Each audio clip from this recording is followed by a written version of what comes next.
Cool. No, it's just this one that I don't really, I'm always worried about, but whatever.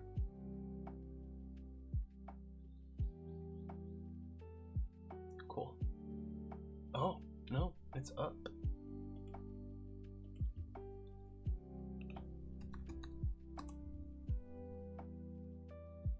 Then...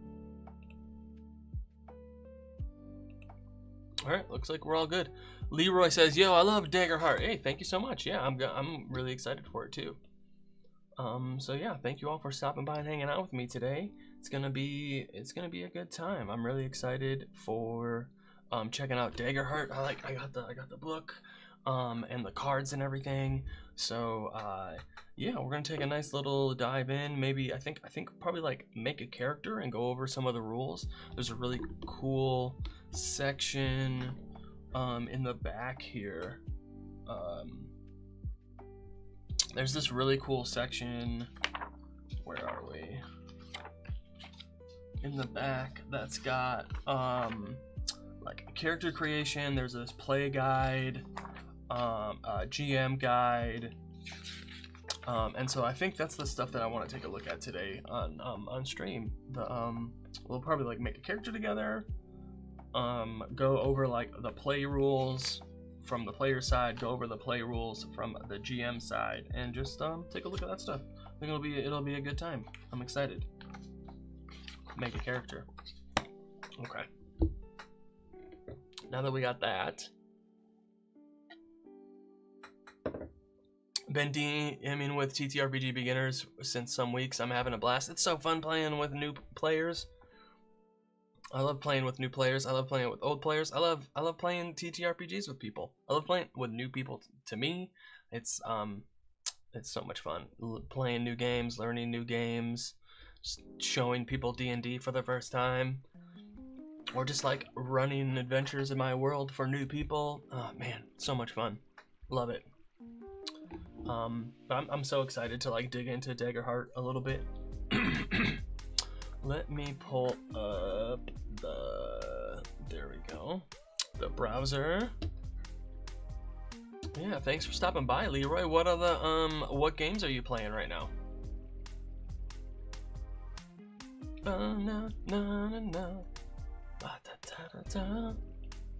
Yeah, any advice for being a GM, Mike MD20?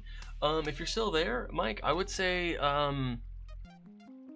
you know, for a first-time dungeon master, just like focus on the basics, you know. Tailor the adventure to the characters a little bit, give them fun NPCs to interact with, give them some cool monsters to stab, and just make sure everyone's having a good time. You know, make those nat 20s feel awesome. Let them describe the natural ones and how horrible they are, and you're gonna have a great time.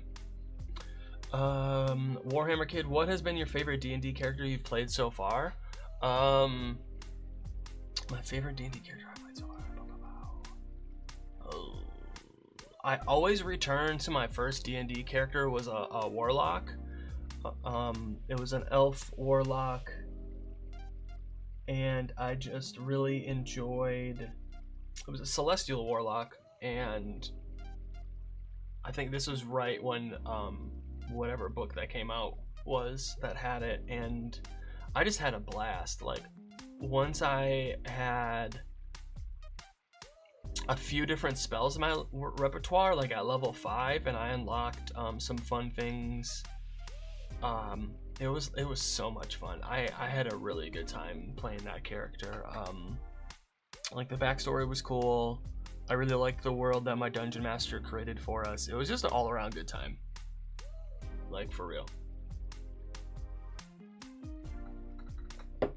So, thanks for asking. Okay. Thank you. Juggling between Pathfinder 2E and Daggerheart. What about you? Learn to love improvising. I feel it.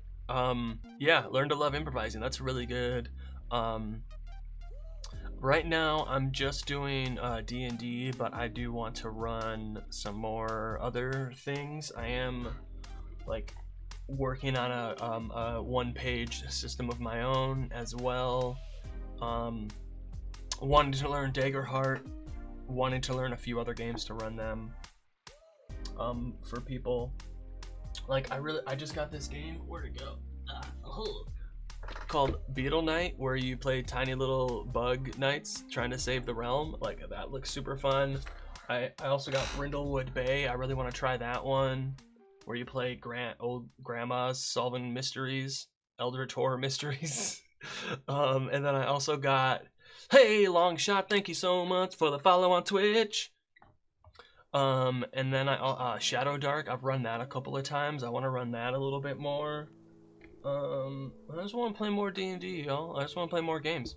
Nathalie, it's very late here in Europe, so I won't be able to stick around. Once as a player, now starting a DM. I have a party of 12 to 13-year-olds, and Daggerheart seems... Shadow Dark is amazing. Agreed. Nathalie, I'm sorry, I didn't see your whole message. It cut off at Daggerheart seem... I'm sorry. You have great taste. Thank you. Appreciate it. We all have great taste. What, I got some really fun. Let me see. Let me show you a couple other things.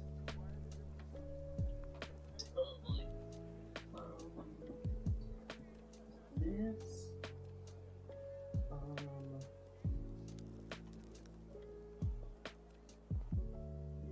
What is this? Oh yeah. Sometimes I forget what I have. What are you? Okay. I also have the Dune RPG, and I also have Candela Obscura and the Avatar RPG too. I really want to play the Dune and Avatar. I mean, I just want to play a bunch of stuff. You have a party of 12 to 13-year-olds, and Daggerheart seems to work much better for them. It's easier to it's easier to manage a group of 12 to 13-year-olds. I can see that. How many sets of dice do you have, and which one is your favorite? That's a really good question. So actually, like 3 or 4 months ago, I did a whole live stream where I counted all of my dice, right? And so at that point, it was like 50 sets of dice and around 450 dice total, because like other random things. And so I have gotten more dice since then. So I'm guessing I got like 500 dice total. Yeah. Oh, that was good. What is my favorite set of dice? Let me see. Let me grab it.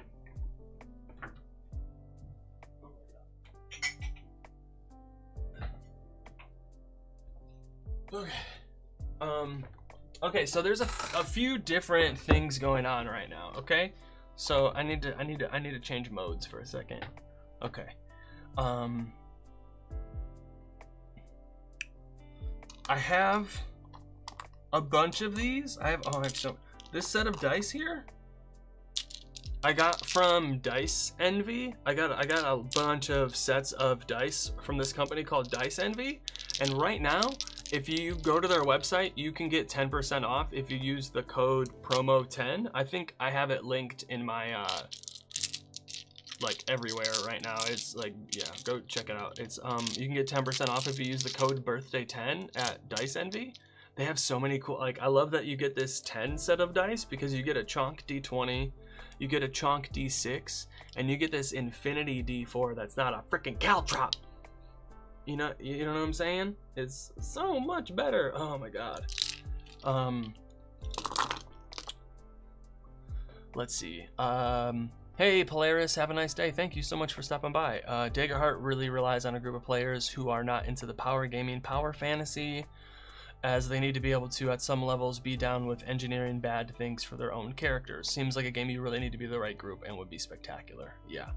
I started yeah, totally, Sama. Like, it really needs, I think any game with, you know, it sounds weird to say, but like, you know, the right group, any game, man, could be spectacular, totally. But for Daggerheart, it definitely seems like you it's definitely not for the players that are like me. It definitely won't work well for them.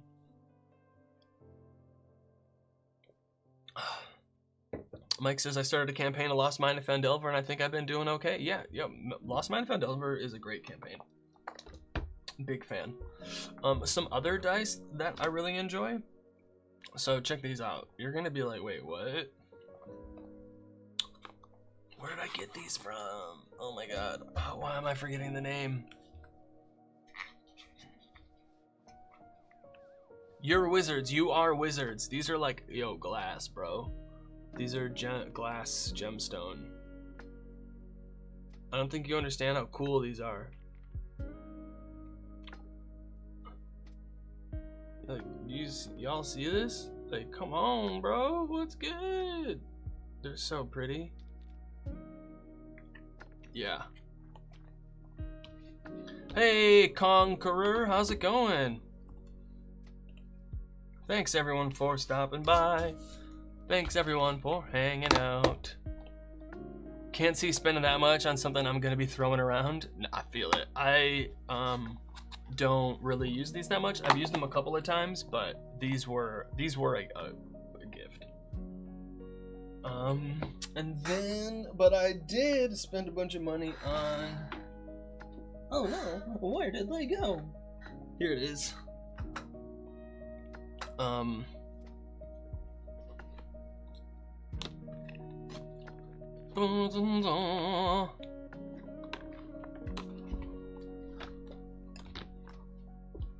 I got some stone, black on black. You know what I'm saying?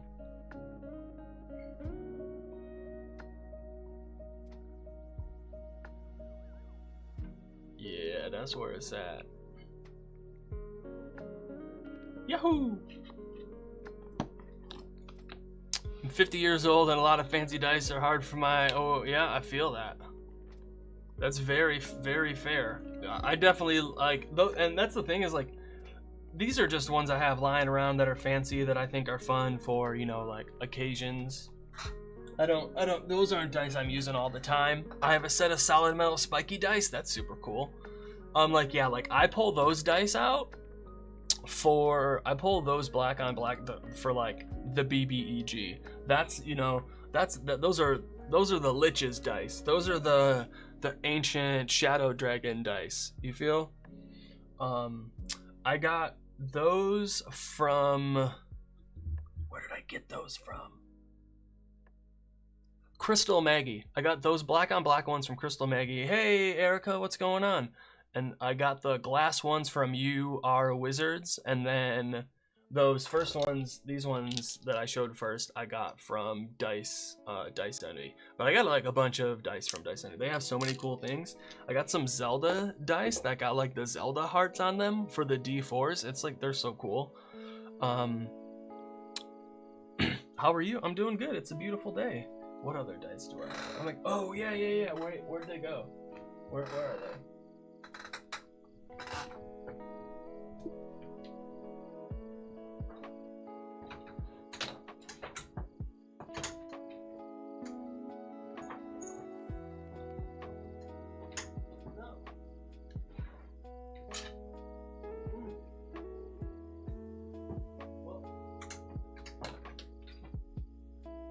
Never mind. I have some of the big foam dice. They're super fun. Makes sense. I have a player facing dice tower and do all my rolls in front of the screen. Usually I can't see what I rolled, so I want the players to be able to see the result from across the table. That's cool. I've seen your posts and threads. Great stuff. Hey, thank you so much. Yeah. I love threads. It's so much fun over there. Yeah, so what I do for my like box of doom is I don't use a DM screen, so like the players can see my dice rolls because I just have it right there. But then also what I have some big foam dice and I'll roll those onto the table. Or I'll have the player roll the big giant red D20 foam onto the table. It's super fun. But like other RPGs, check out this one. So this is Stoneburner, right? This one, you get to play dwarves in space fighting demons, right? How cool is that? Come on. Check this out, man. The art is so cool. But you're dwarves in space fighting demons. Boo doo boo doo boo doo boo. Yeah, and the different classes. It's super fun. Yeah, this was I made a sinker character named Marzor Starbeard, and I had a little, because you get a little robot. I named it was Aura, the dragonfly robot. It was super fun. I really enjoyed it. I think we just played a session, but it was a really good time.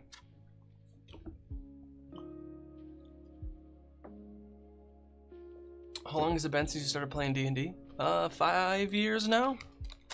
Just over? It was sometime in 2020. Let me see. And then I got this. Check this out. Tiny Fables. It's for a system called the Mouse Ritter. So you play tiny little mouses and mices and mices and creatures. And so this is a sandbox adventure inspired by folklore and fairy tales. So it takes place in an old forest warped by fey magic. A wicked fairy has returned after 100 years of banishment to resurrect a terrible beast. A power-hungry fox is amassing an army of rat buffoons in an attempt to rule the forest. The fairy kingdom is in turmoil, and the ghost of a legendary mouse hero is trapped in an endless nightmare. All these adventures and more await you in the following pages. Yeah, so there's just like a bunch of stuff to do in this, like, where is it? Is it shown in here? Oh no, I have the map in here. Let's see. Nope, that's... Yeah, here's the hex map. No, that's one of the hex maps? No. This thing came with so many cool things.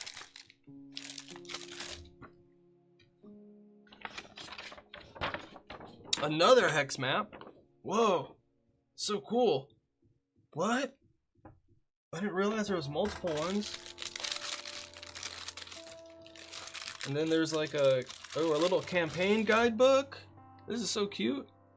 Little session notes and turn. Oh, what? Ooh, whoa. Bestiary, fairy NPCs, creature names, NPC mouse generator. Cornelius Mapleton has a big nose, is pretentious, and has bad allergies. I like it so much. Turn tracker, this is great. NPC cards, little things. Oh man, this is great. Super cool. And there's like a couple battle maps too. Gotta go. Hey, yeah, you got it, Mike. Thank you so much. Thanks for hanging out. I got the battle map. This is, man, I really want to play this. It's gonna happen one day.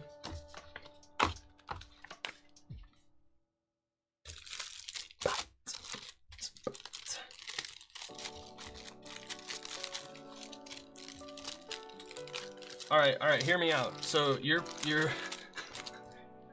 play D&D, right? And then you anger a wizard and he turns you all into mice, and then you play this to turn back into humans. Nah, that might be too much. Where did you get that? I got that from a Kickstarter. So it's probably like on itch.io now. Let me see.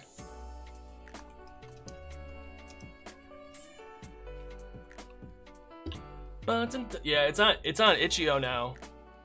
With maps like that, do you ever try to digitize them for online games? So Conqueror, it came with there's digital versions of it too. Like everything now also has digital versions, so that's not really a problem. But if I pull yeah, here we go. You can get it on itch.io. If you search Tiny Fables Mouse Ritter, you can get it's only $12 for all of it. And then you can also, like, it's a beautiful looking book. Like, it really is. I am enjoying it a lot. And then if you want the physical book, it's the United States only. You familiar with Feral Indie Studio? No?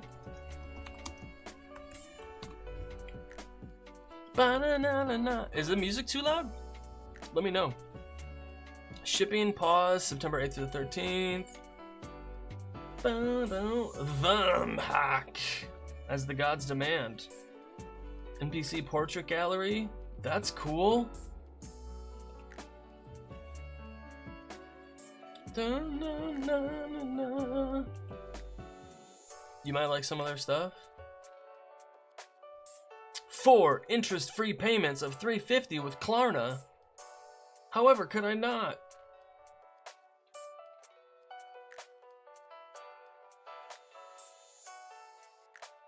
This looks really cool, but like I also want to be able to show my players them.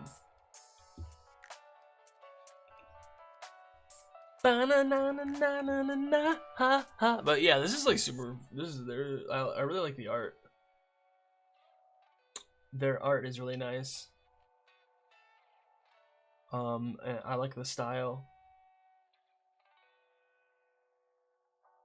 I like this old school format too. That's kind of cool, the way they have it laid out. They cried monster. Just picked up the system neutral Mega Dungeon Avenue Nox. Ave Nox, and it's incredible. The physical stuff comes with digital downloads. I love that. Is that an Exandrian hooded vest? It is. It's the Beauregard Lionette. What is it called? You know what I'm talking about.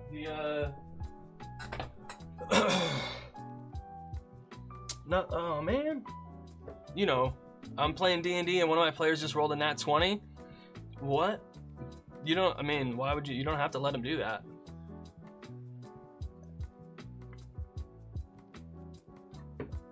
It actually says in the book that you don't have to let them do that. It says you can say no. I mean that quite literally, it says that. Yeah, me too. I don't use it all the time, but I was like half the time I wear it when I DM. I love it so much.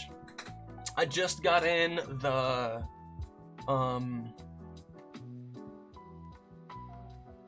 I got the Drusar sweatpants. I also got the I have some of the notebooks too. That I really like the notebooks. And then what's the other thing I got? I have the Essek Thalis dice also. Yeah.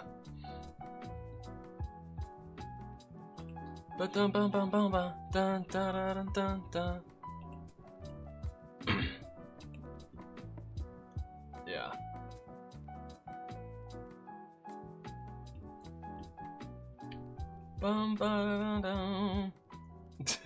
I want to see how they make a Pleasant Whale gun.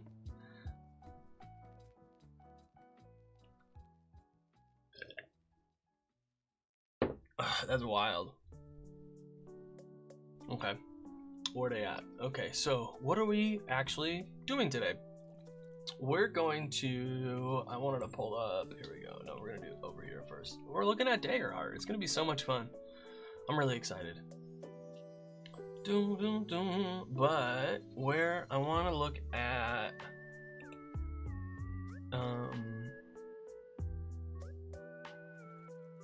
Go Sam before. The book is so beautiful. It's such a real... It's a good looking book.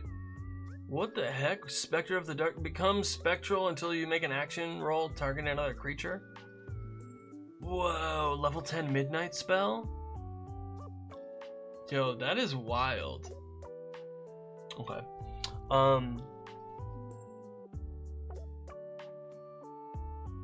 Here we go. Here's the character sheet. Not bad. Boom, boom, boom, boom. Okay. This section, boom, boom, boom, boom. Multi-class character creation. Yeah, here's the stuff I wanted to go over. I really like these one-page like guides that they have here. This is like really nice because it comes with like here's the instructions and then here's like a bunch of random tables, names, regions. That's nice. I like that. I am the Excite. Yes.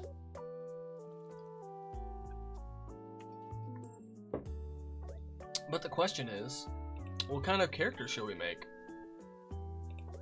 What do you think? Bum, bum, dum, dum. This music's so chill.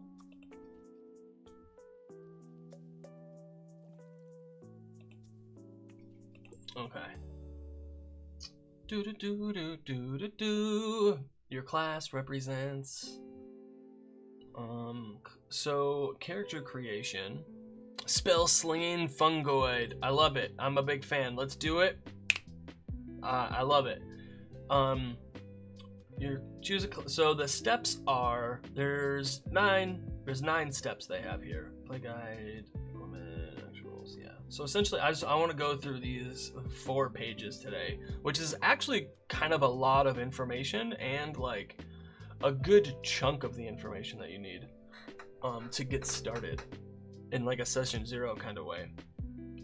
So character creation, the 9 steps, we have choose a class, choose a heritage, assign character traits, record character information, choose starting equipment, create your background, create your experiences, choose domain deck cards, and create connections. So that's pretty cool. None of this is like anything new. Really, I would say even like the experiences, no, I don't know. I already do create connections in like all of my games anyways, with a couple of things, so I really like this. And then I like the experiences, but I don't think I've done that before in a game. They made the railgun by lining up 300 people and they passed a rock down the line and accelerated so much that it broke the sound barrier. Yeah.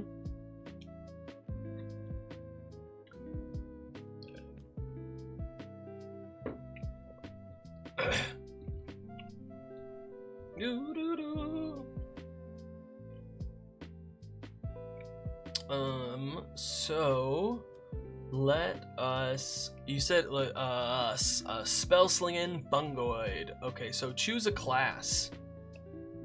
Let's look at the classes. Come on.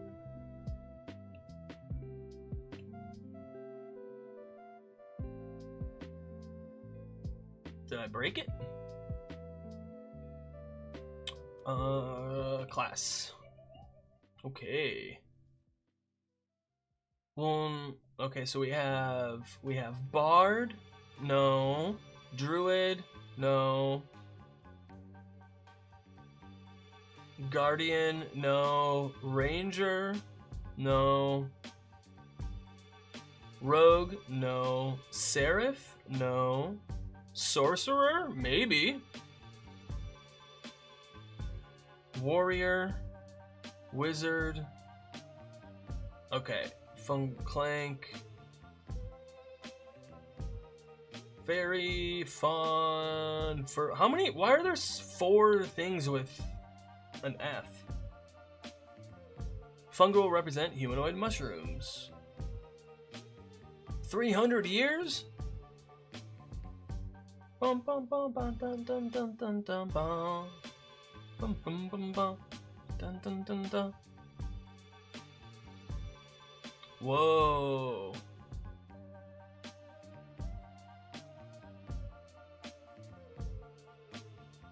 Crazy sauce. This is super cool.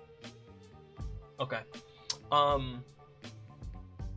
So we're gonna pick that. And sorcery or wizard? Wizard's Hope feature. Spend 3 hope to force an adversary within far range to reroll an attack or damage. Prestidigitation. Strange patterns. Let's see what Sorcerer does. Sorcerer is the Hope feature. Spend 3 hope to reroll any number of your damage dice. Okay. Arcane Sense. You can sense the presence of magic people and objects within close range. Have you ever played a game called Dungeon Keeper? I have not, no.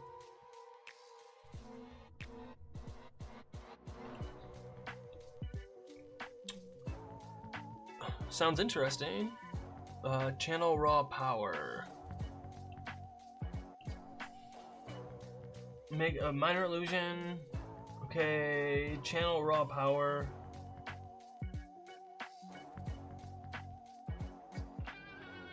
Enhance a spell that deals damage in the mind.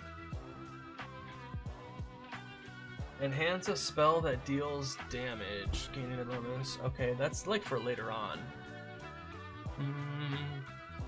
Play the elemental origin if you want to channel raw magic to take the shape of a particular element.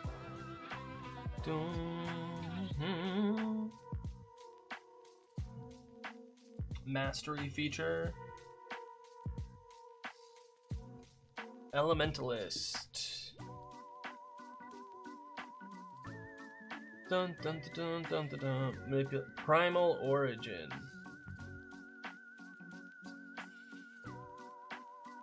Bum bum ba dum bum bum bum bum bum bum ba dum.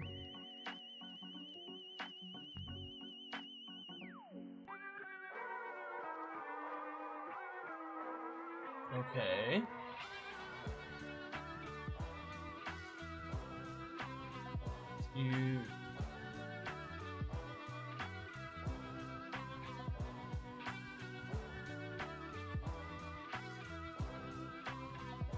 You can gather magical energy to enhance your capabilities. Spend hope to become charged when you make it.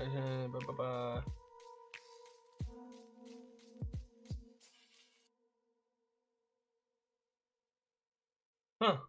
That's interesting.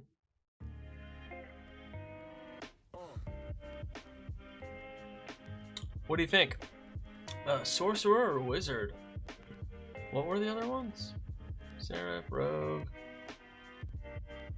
ranger, guardian,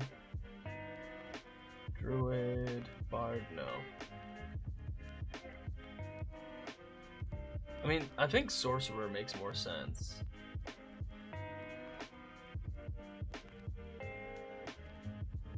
I said hi. Hi. Wizards are always more interesting. So, Mushroom went to school, huh?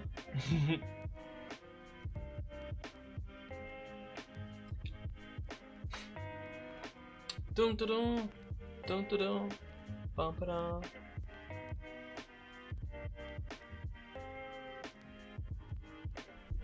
School of Knowledge. School of War.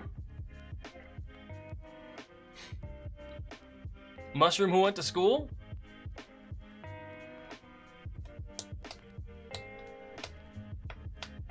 Alright, we're gonna do wizard. You heard it here first, folks. What's our character's name, though? What's our character's name? Oh, yeah, there's the, let me pull out the book. A war mushroom? A war shroom? A mold with student loans. Man. It's hard out here for a mushroom cat. You know?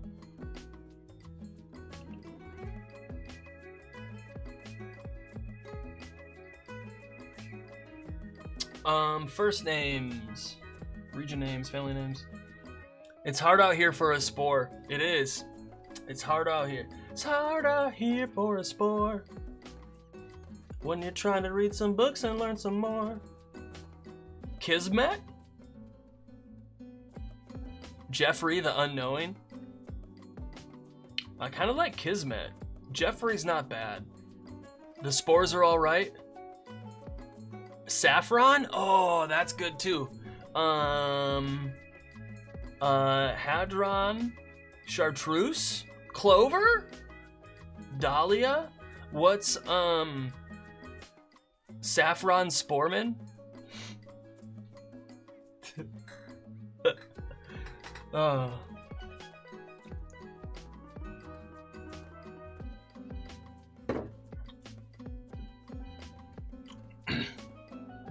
Okay, their name is Jeffrey Sporman, but they prefer to be called Saffron. Deacon, Moon, Triton. Wow, I'm surprised you can read the names.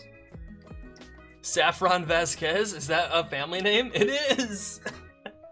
Should I roll the dice to see? I bet you, if there's Amanita. Anita Applebottom?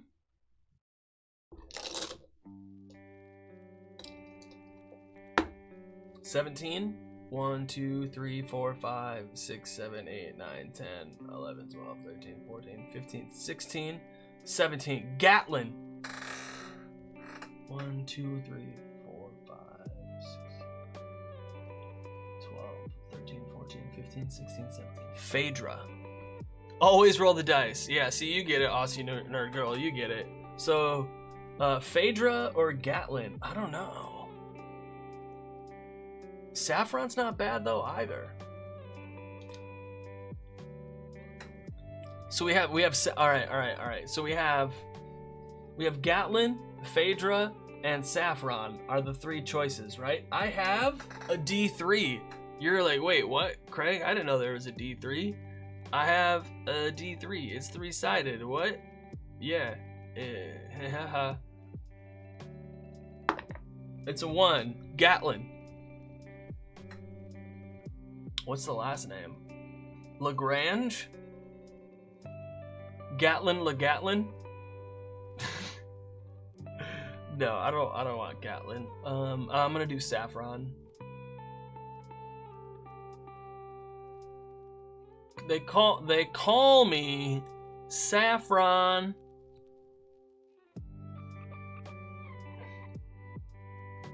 Hartley? Saffron Fully? Let's roll some dice.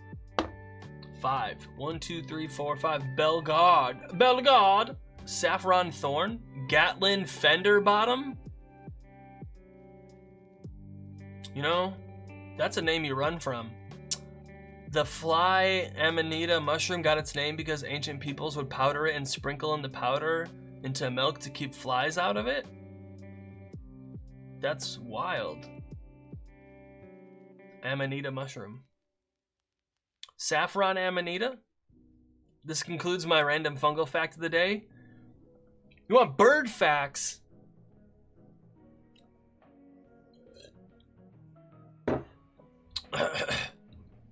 How about Saffron amanita Lagrange?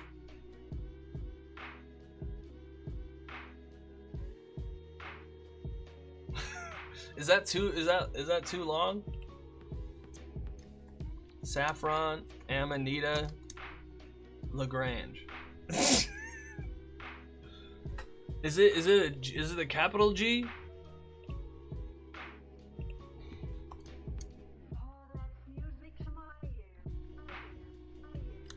Pronouns, they, them.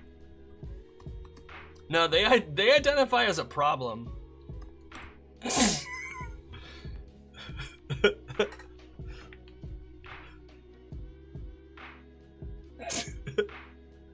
That's their pronouns are problem and issue.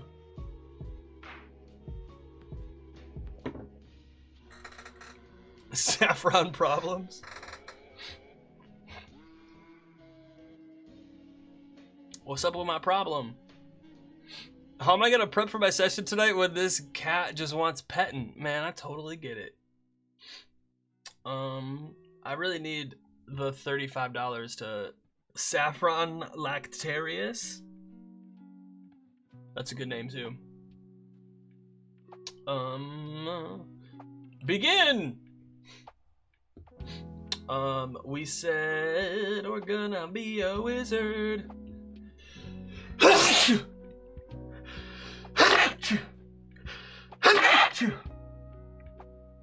Whoa. Sorry about that. Holy cow. I did not see that coming. My bad, y'all. No! I can't be a wizard. You're a wizard, Harry. I guess, we can just make it by hand then, huh? We don't need you. We don't need you, Daggerheart Nexus.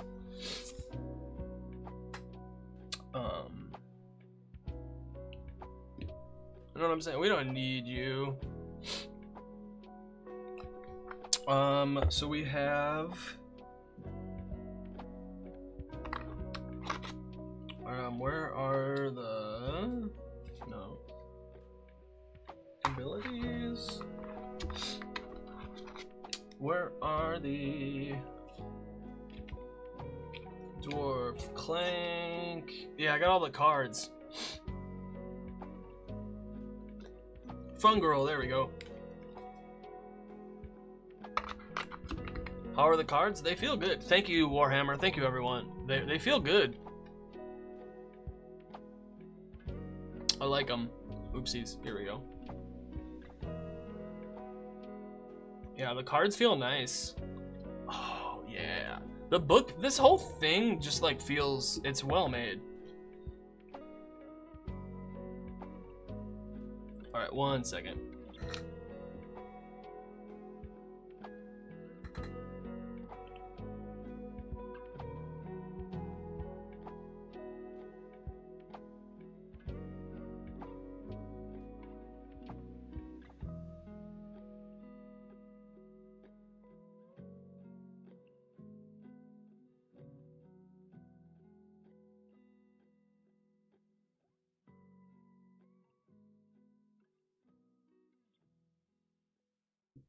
Okay.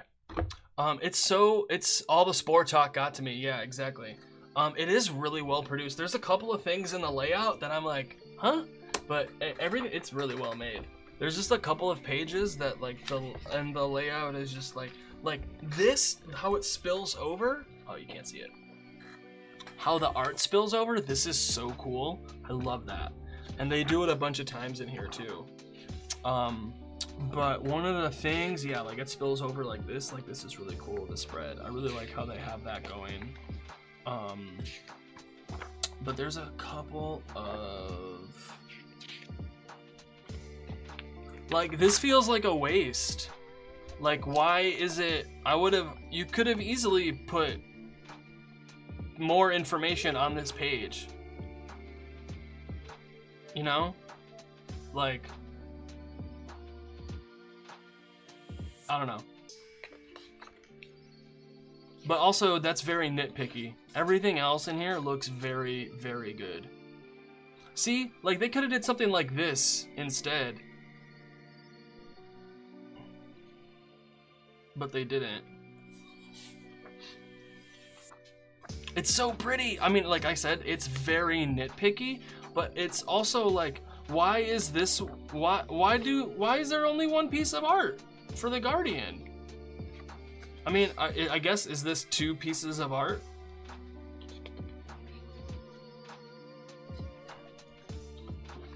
You know? But it's such a pretty book. It's so pretty.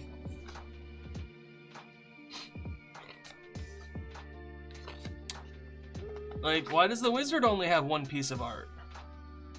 Like, that's not really, you know, like, that's not a humanoid doing something. You know? But, alas. But, like, it's still a really good looking book. It's so well made.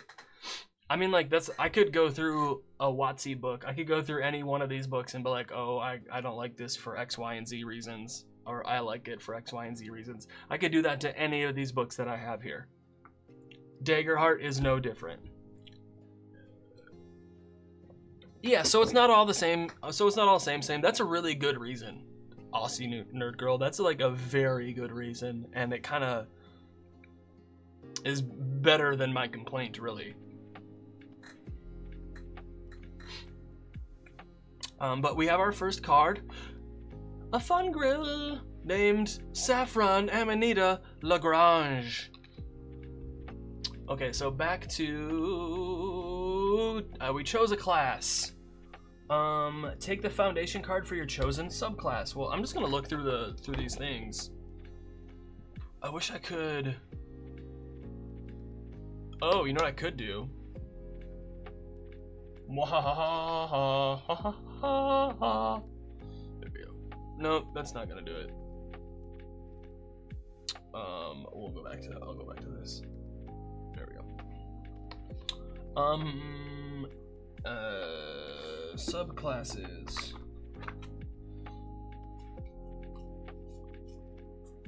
We were doing wizard, right? Yeah. A wizard. You're a wizard. You're a wizard, Saffron. Wait, what? You're a wizard. School of Knowledge, and you take the foundation card for your chosen subclass. Bam! Man, these cards are so cool.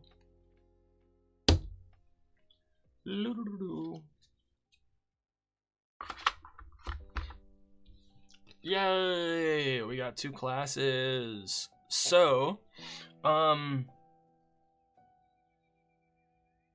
School of Knowledge, Foundation.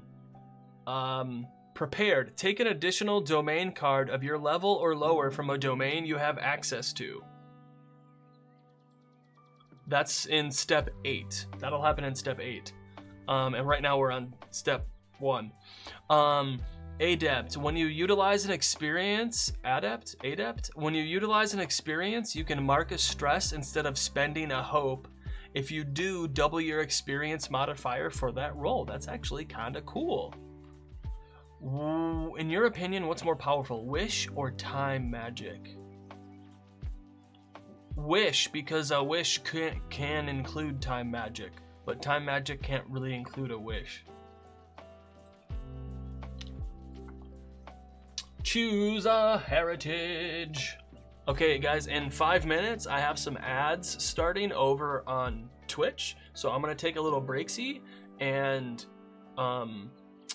during that time, and then, however, there is a special like Twitch September like sale on Twitch subs right now, so you guys should really take advantage of that while you can, like for real. But yeah, all right, back to it. Yeah, wish magic or time magic? Yeah, I would say wish because it includes time magic, but time magic doesn't include wish.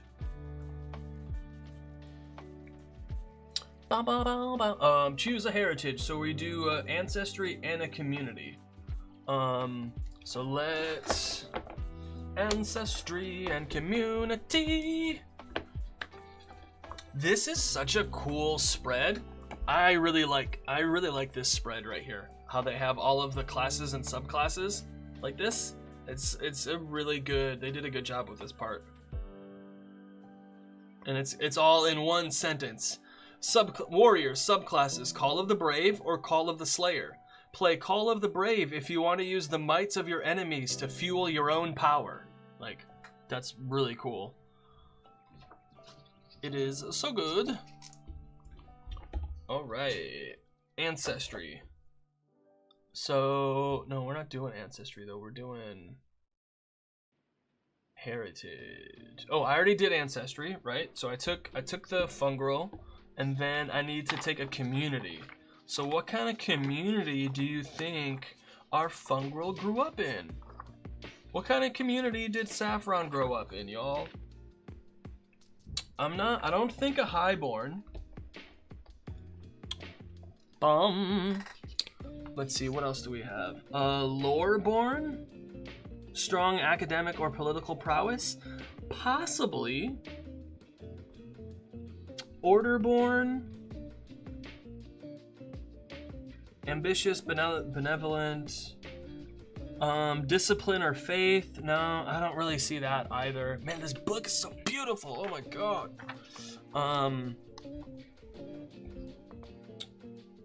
Ridgeborn is the rocky peaks and sharp cliffs of the mountain. Seaborn is the sea community. Dun, dun, dun, dun, dun. Slyborn is criminals, grifters, con artists. Underborn is a subterranean society. Wanderborn are people are nomads. Wildborn are deep in the forest. Okay.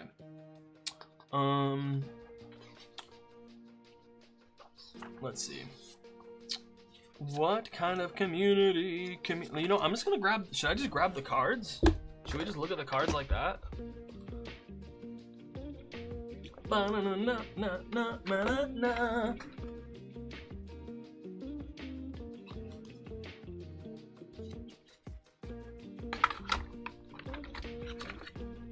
Bum, bum, ba-dum, bum.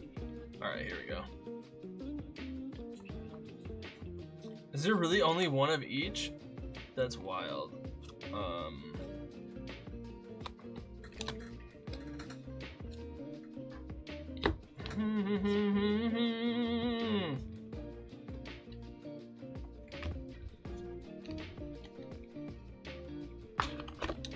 Okay, so how heavy is the book?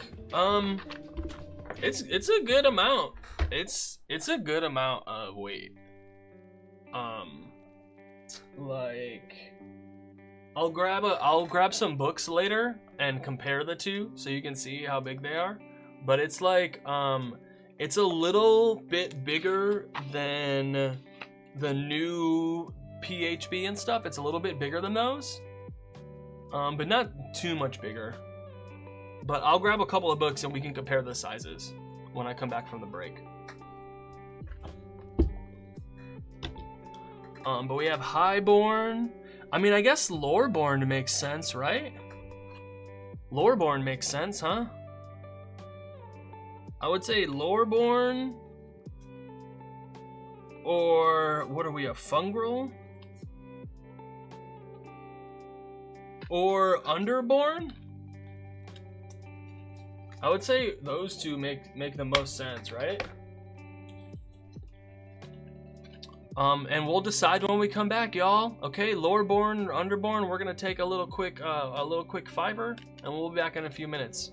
Thanks everyone for stopping by and hanging out with me today.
And we're back.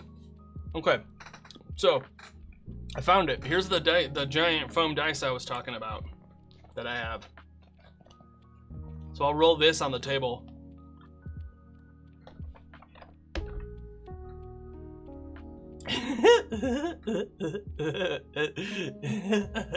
It's so big.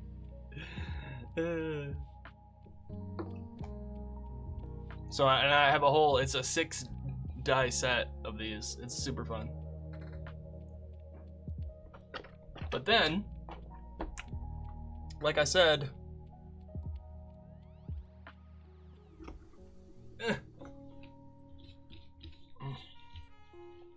like I said,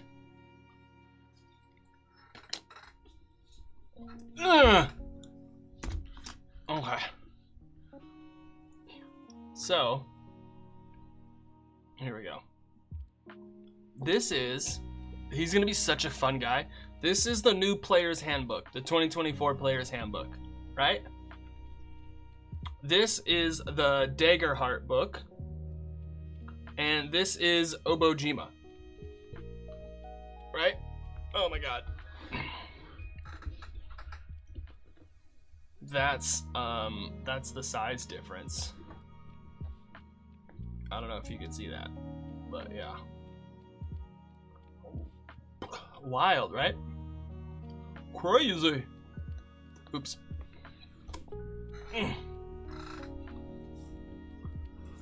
And like heavy, I mean, yeah, I would say just like,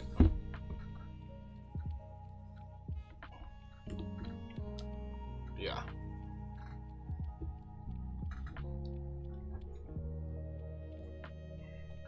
There we go. Okay, so so far we have a fungal School of Knowledge wizard named Saffron. Don't Obojima and Daggerheart have DMG materials in them though? Daggerheart, yeah, totally. That's also a very good point, Sama. Daggerheart is the GM guide and the player guide all in one, and Obojima is more of a setting book rather than a player's guide. But I just wanted to show you the difference of like, not necessarily content, just books that I had lying around and things that you might be familiar with rather than trying to compare the content between them. But that's a really good point though. Like, a very good point in the different content that is in them, and also like the different goals that those different books have as well. Cool. And you know what's funny, because like you see the zoom, I can also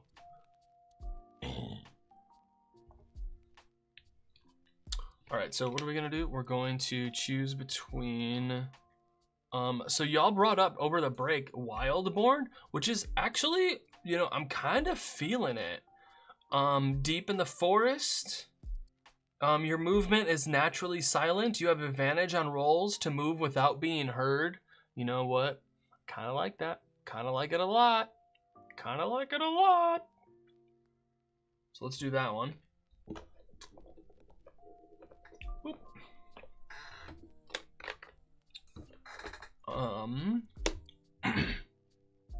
Man, I really just need a Daggerheart character sheet that I can fill in. Let me see if I can find one. Is there created in a lab background? Maybe. I knew it. There could be. Feels like the director aspect of a GM is diminished. I don't think it's diminished. I think it's altered. Stealthy Wizard is cool. It does sound really cool.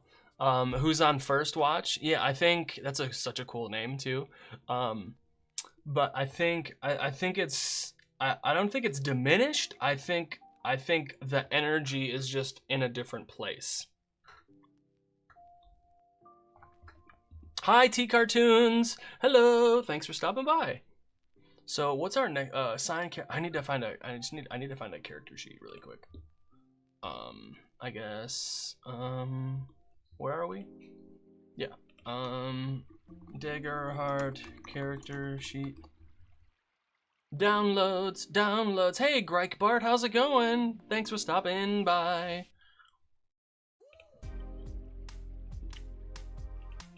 I don't, like, can I fill them out though? What is this? Are they form fillable? Additional sheets.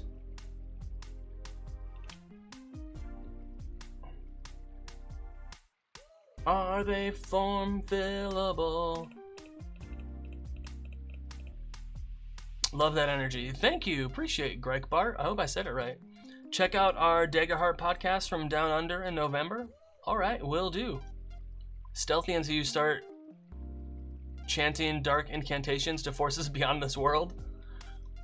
No, that would be a sorcerer or a warlock, not a wizard. Let me see. Daggerheart character sheet fillable.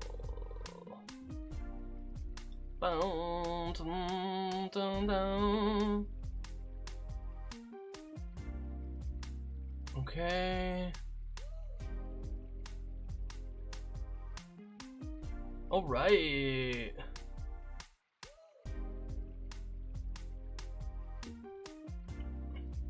But Bart is just as good. All right, I got you. I got you, Bart. Pretty good. Most English speakers struggle way harder. I got you, Bart. Thanks for stopping by. Okay, what I don't want. I just want. Is there just a plain one? Here we go. Download.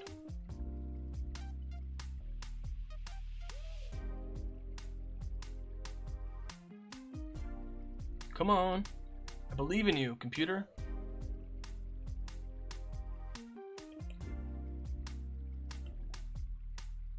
Cool. We can do that. And we're gonna go to, yeah. Okay, what was the character's name again? Saffron Amanita Lagrange. Saffron Amanita Lagrange. Pronouns are, they identify as a problem. Found you over on InstaFeed and wanted to check out your streams for a few weeks now. Well, hey, thank you so much, Bart, for stopping by and hanging out. I really appreciate it. I like how you have the different dice frames in the background. Oh, thanks. Yeah, I got them from TikTok, the TikTok shop. They were pretty cheap too. Heritage is what? Oh, fungrel, wildborn fungrel, wildborn fungrel. Class and subclass. School of Knowledge Wizard.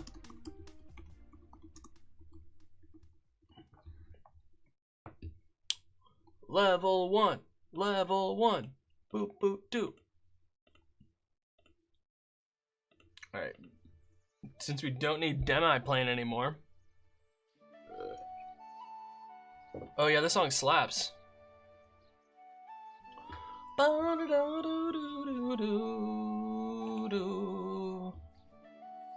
yeah, no, we're all good. Cool, cool, cool, cool. Assign character traits. -1, 0, 0, +1, +1, +2.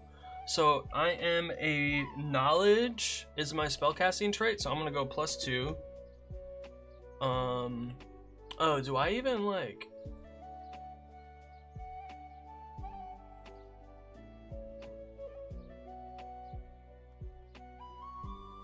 I'm gonna need to write down other stuff on here too. This song is life. It's a good one. And then I also have +1, +1, 0, 0, and -1. 0. What's gonna be my -1? Strength? Finesse? No, finesse is +1.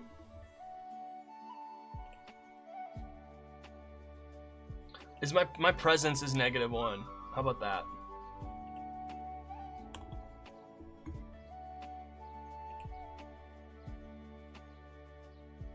Strength? Instinct should be +1, maybe? What do you think? They're a mushroom. So their strength should be -1? Treating the wizard's components not as words, but as a series of sounds, gestures, and materials that impact the fabric of reality is always fun. Imagine wizard spellbooks using phonetic alphabet to denote verbal components and then containing odd plosives and clicks. Oh, totally. That's cool.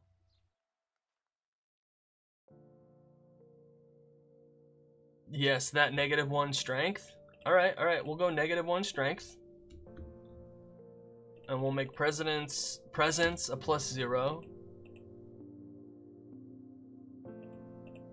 Yeah, I like to think of like wizard components for like spells as like they don't necessarily need the like component. It's like what helps them focus on harnessing the magic to do that specific thing. If that makes any sense. What class feature do I have? I have prepared and adept. I mean, actually, you know what? I should just use though. I should have gotten the wizard sheet, but oh well, whatever. Here's where we are. All right. Got it. Kind of like a magical catalyst. Yeah. That's not kind of exactly.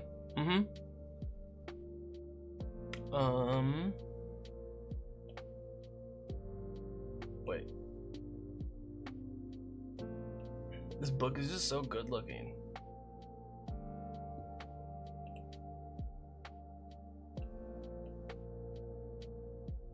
Come on. I believe in you. I know you can do it, bud.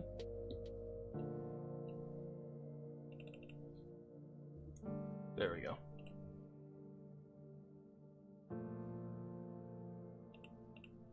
I believe in you. Come on.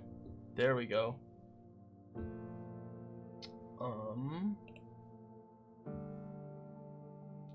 So my domains are Codex and Splendor. Do I put those anywhere? Doesn't look like it. Playing DCC and Shadow Dark where wizards have to make a casting roll. Totally. It totally does, Sama. Oh, I have the DCC book also. I also have Dungeon Crawl Classics. Yeah. I wonder how long it takes to make art for all of that. Yeah. I mean, how long have they been working on this game? 3 to 5 years.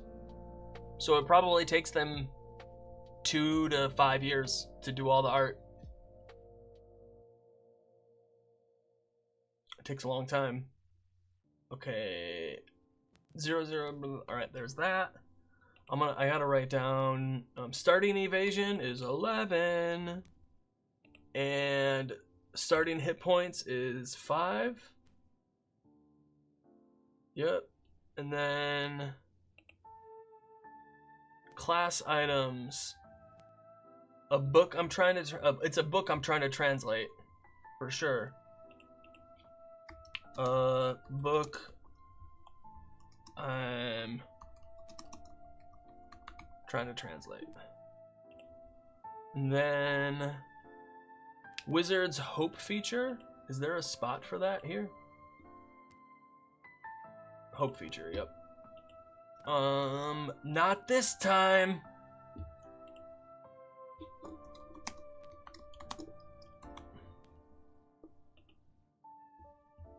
Three hope to force an adversary within far range to reroll attack or damage. That's kind of lit.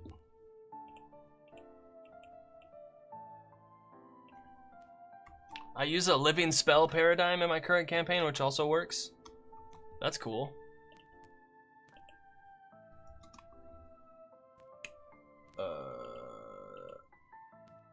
Cool.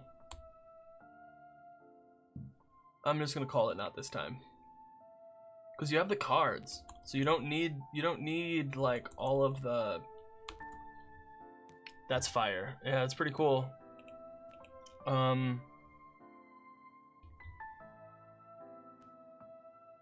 Is there a main wizard card?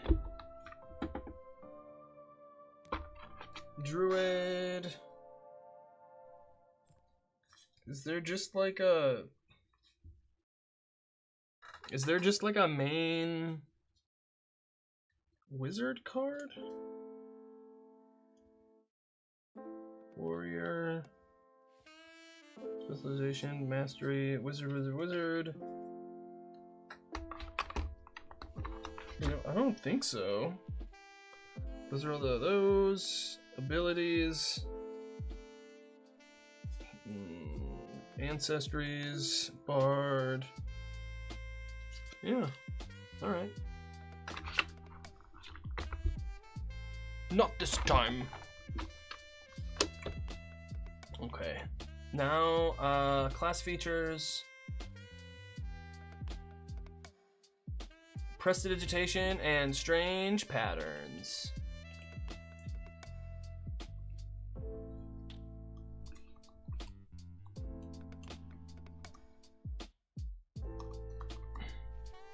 Strange patterns. Wait, is there really not a card just for the main class?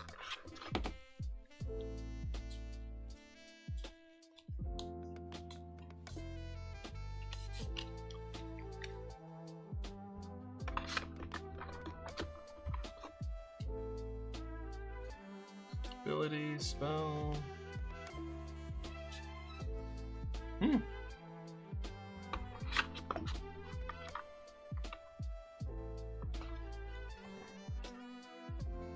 Man, oh, is there a...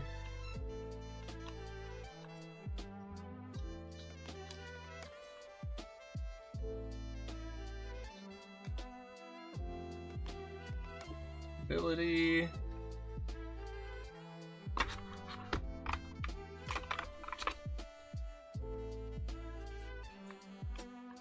No.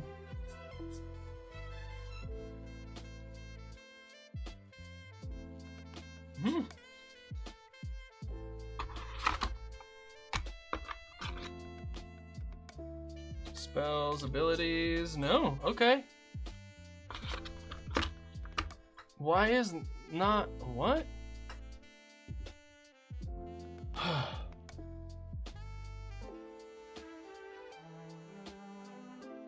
Okay.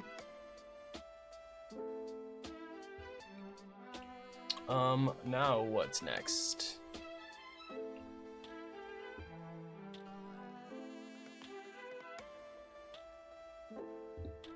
Come on.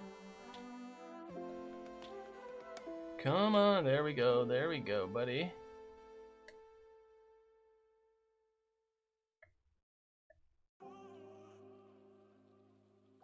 Wizard. Yeah, okay.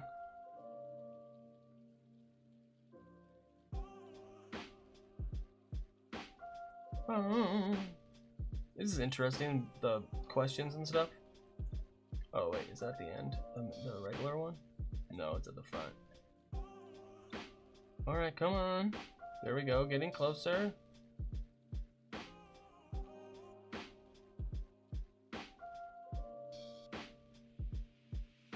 Okay. Record evasion to hope. I recorded my evasion, right? Yep. And I have 2 hope. Where's my hope? I have 2. Choose your starting equipment.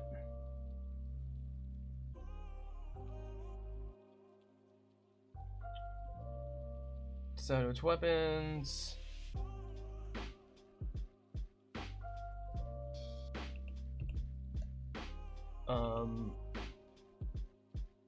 Choose starting equipment.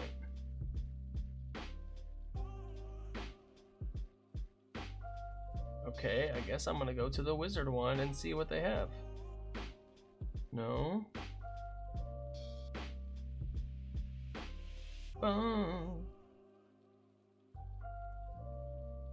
What is the wizard's? What does it suggest for the wizard? Great staff.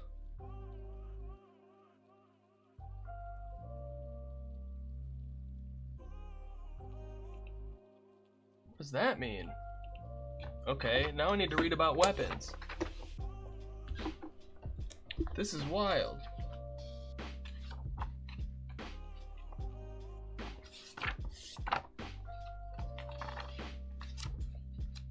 Okay.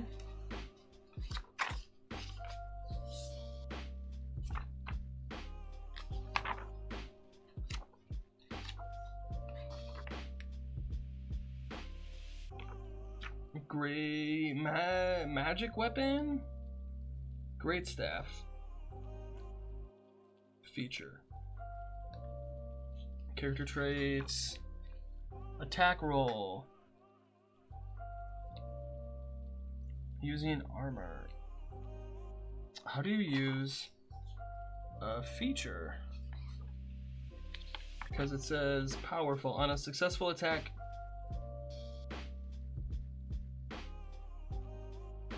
Okay. Oh. So where is equipment again? Yo, this is crazy.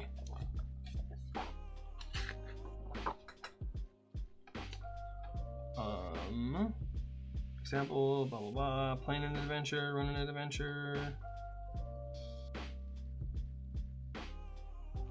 Equipment 112. Using armor. Weapon statistics. Using weapons. Primary weapons, secondary weapons. Feature. Okay. Alright. Got it. Okay. Great staff. Spellcast trait. So what does that mean, though?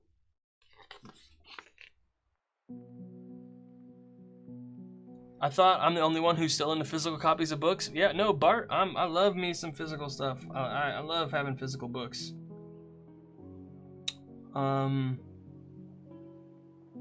Okay, range, burden.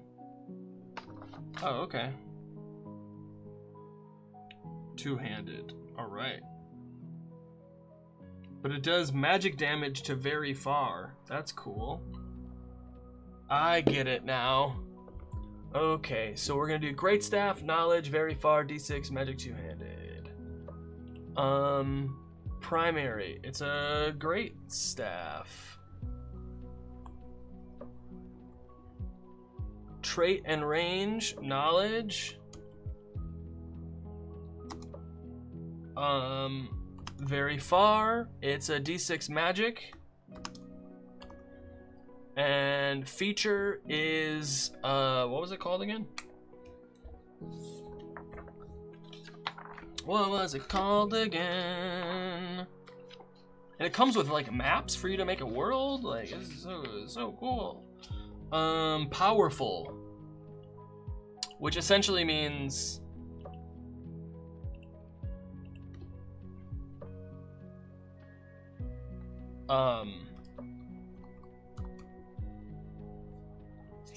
that on a successful attack, roll an additional damage die and discard the lowest result. You get advantage on damage, essentially. So that's kind of cool. Returning blade. Yo, returning blade? Oh, that's so cool.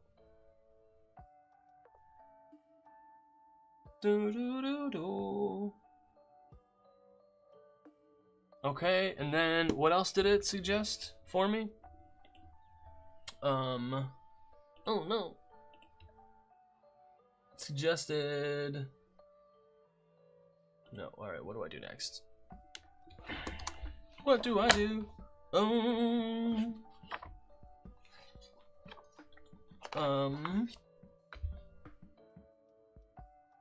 Armor. Cool. I'm gonna take leather armor. And that's gonna be 6 thresholds are 6 and 13.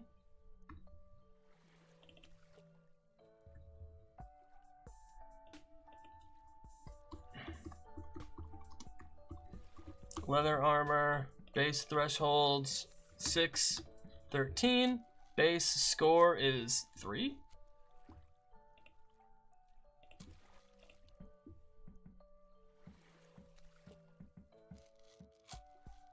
Okay, so then armor is gonna be, what did I say? It was at like 112. Consumables. Oh, there's a bunch of loot. What? It's leather armor 630 base score 3. No extra features. What does that mean? Combat wheelchair. Cool arcane frame wheelchair. Okay. That's lit. Yo, using armor. Base score. Okay.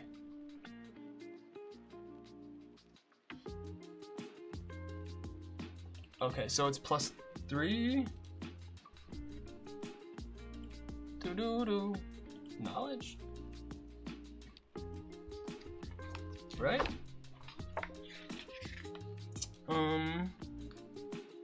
Starting inventory. Starting inventory. Ba-da-da-dun-dun-dun. What's a stamina potion? Oh, for stress. Torch. So I get a torch, 50 feet of rope. Where's my inventory? I got a torch, 50 feet of rope. What else? Basic supplies, whatever that means. And 1 handful of gold. Right? Yep. And then, do I want a health potion or a stamina potion, huh? What do you think?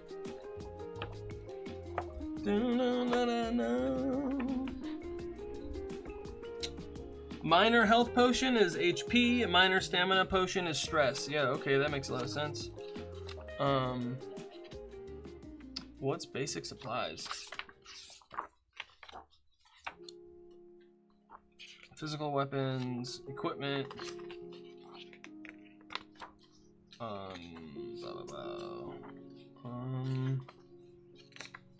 Weapons, health potion. Secondary weapons, armor tables, loot. What was it we were talking about? Basic supplies. The heck is that?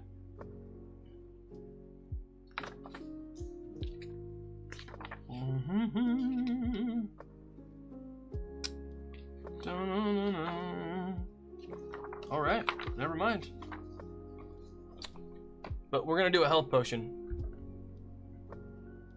Yeah, but hey, I would say Bart. I would say everything like you said except the ropes, because 50 feet of rope, it says that. But basic supplies, yeah, pretty much. So we're gonna do a minor health potion.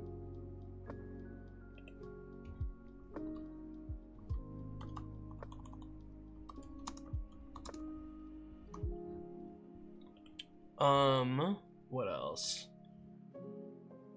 The book return translate. What do I carry my? What do you carry my spells in? What does the fungrel carry his spells in? That's a really good question.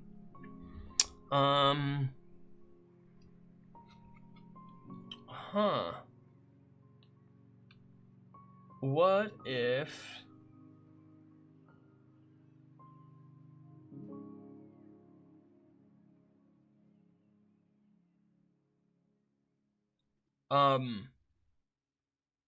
carves them into like bark skin?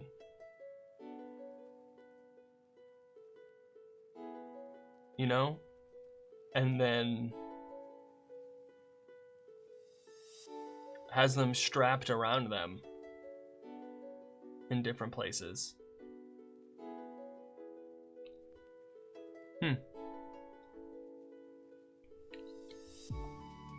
Do do do do do.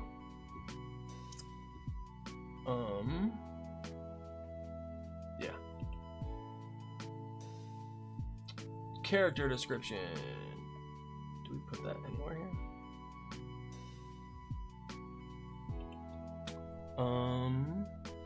Whoop. Alright, what else do we have?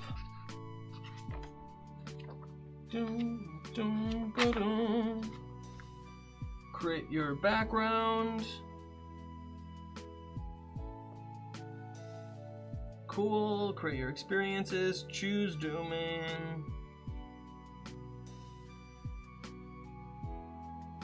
So I can pick 3 cards for my character. From what was it? Codex and what? I can pick 2 warrior, wizard.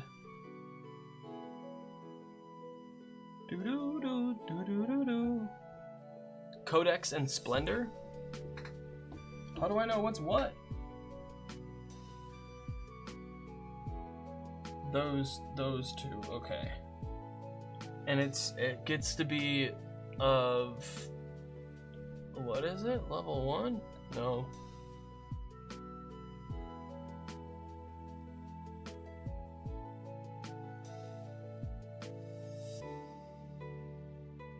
Ranger companion.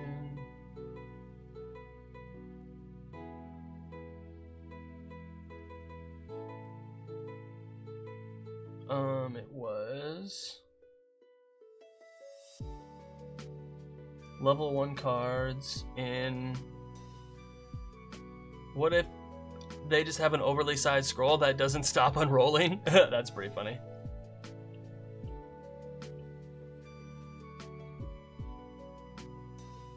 Come on. Boo-doo-doo-doo.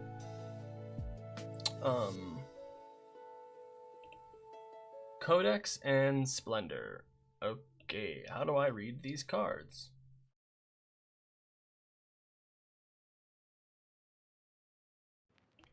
Domains. Codex and Splendor. Right? That's what it was? Yep. Codex and Splendor.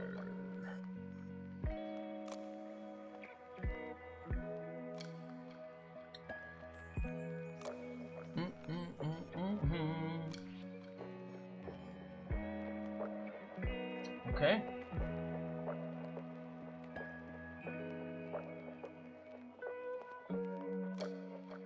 Alright. So it's...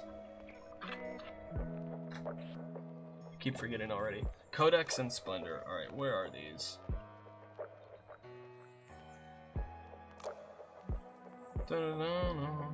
No. Not here.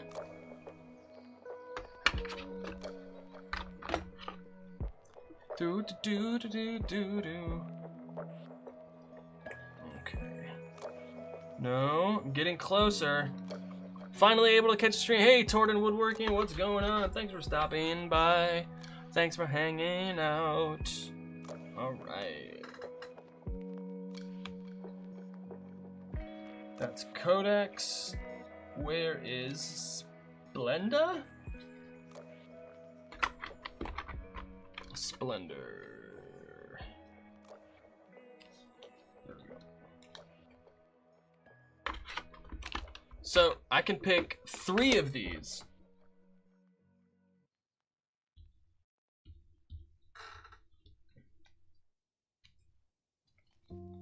Boom, boom. Right? Yeah. Okay. So the Codex ones, which are like magical study ones. Hey Torden, what's going on? It's so cool to have you here today. Book of Ava. So these are 3 spells. Each of these books, oh, this is so cool, is 3 spells. Each of these cards is 3 spells. So the Book of Ava, you can make a power push. So you push them back and they take damage. Tava's armor, spend a hope. to give a target you can touch +1 bonus to their armor score. That's pretty good.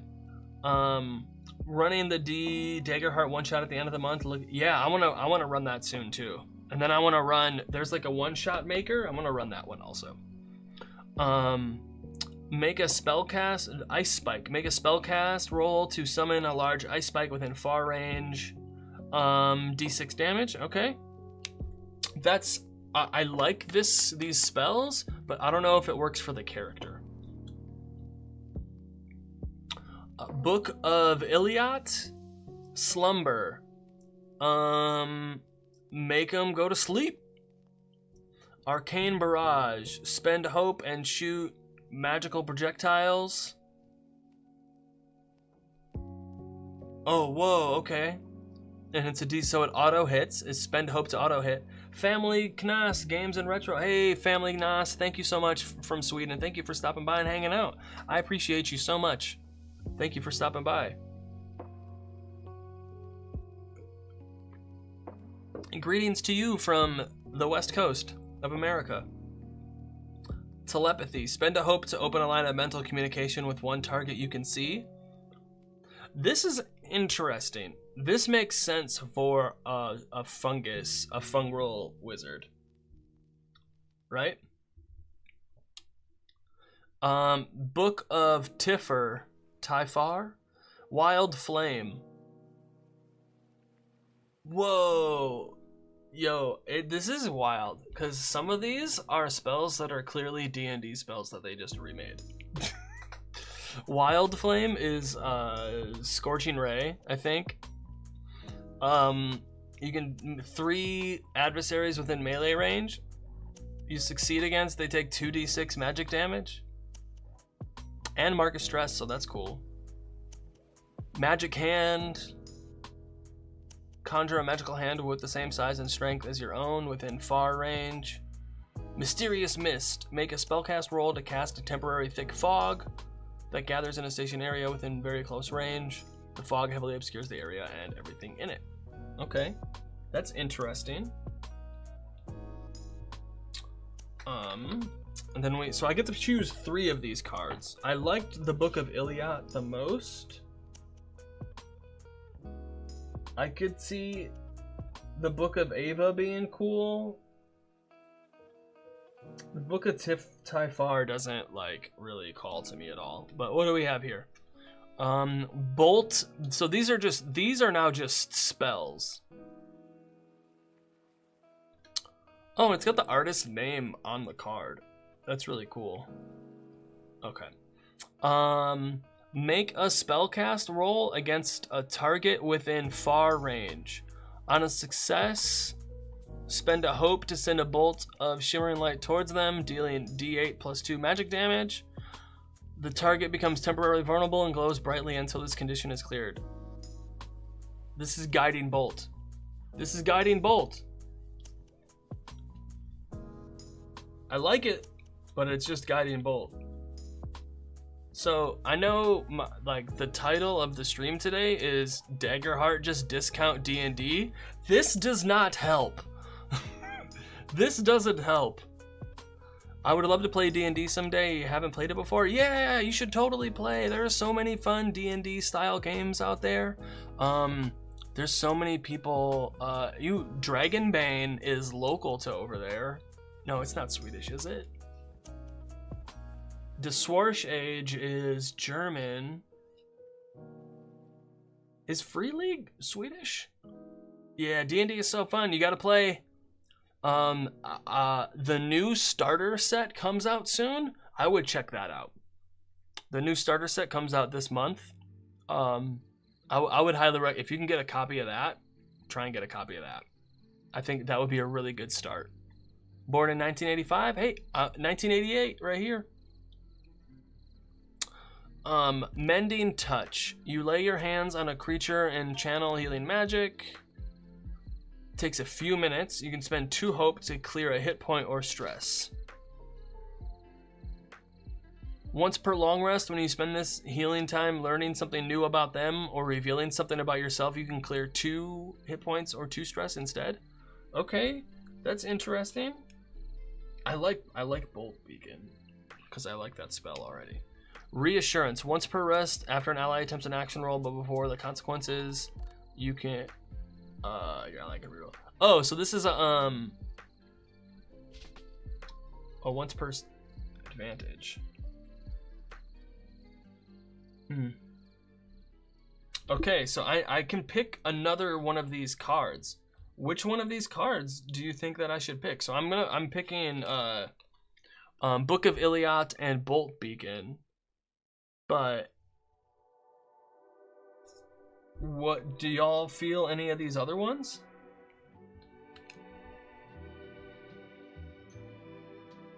Boom boom dum da dum.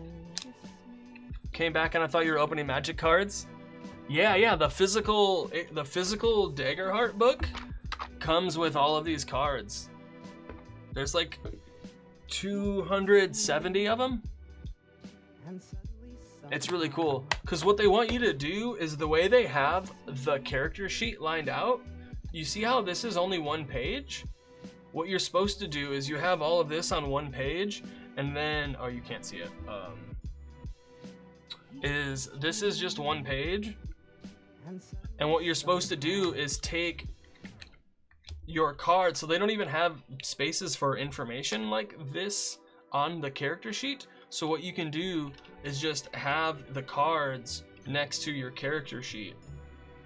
And so you have all the information laid out without having to flip anything over. Family Nas says, I'm going to sleep now. It's almost 1 a.m. Hope you're having a great evening. Thank you so much. I appreciate you. We'll see you in the future. I'll be back next Saturday. And I think that's a really cool idea in having, how much is the physical book? It is 60 right now. Yeah, $60, and it comes with the book that it's a whole GM guide and player's handbook all in one, and then it comes with the cards also, and it comes in a slipcase as well for these two together, and it was $60. Plus shipping and handling. And check this, look, you see it's all labeled on the, it's color coded on the side. There's not one but 2 ribbons in the book. It's well made.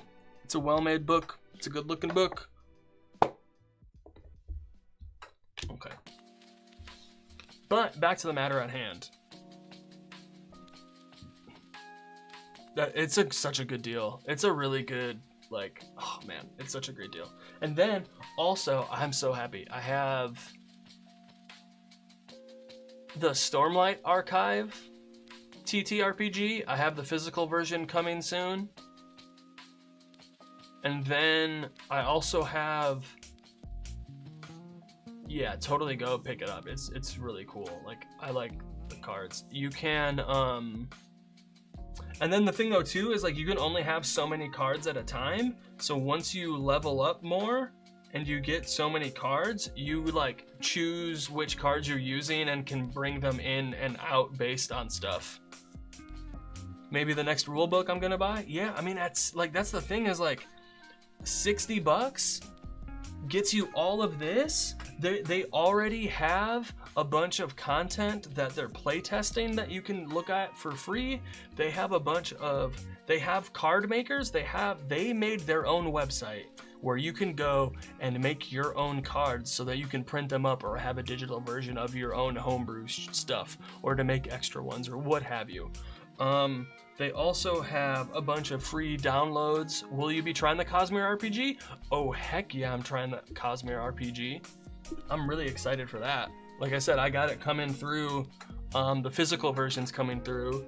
If you want to take a look at, a few streams ago, I looked at the digital versions of the Cosmere. I even made a character and ran the character through the solo adventure. And then I also did the solo adventure that makes a character while you play the adventure. So that was super fun.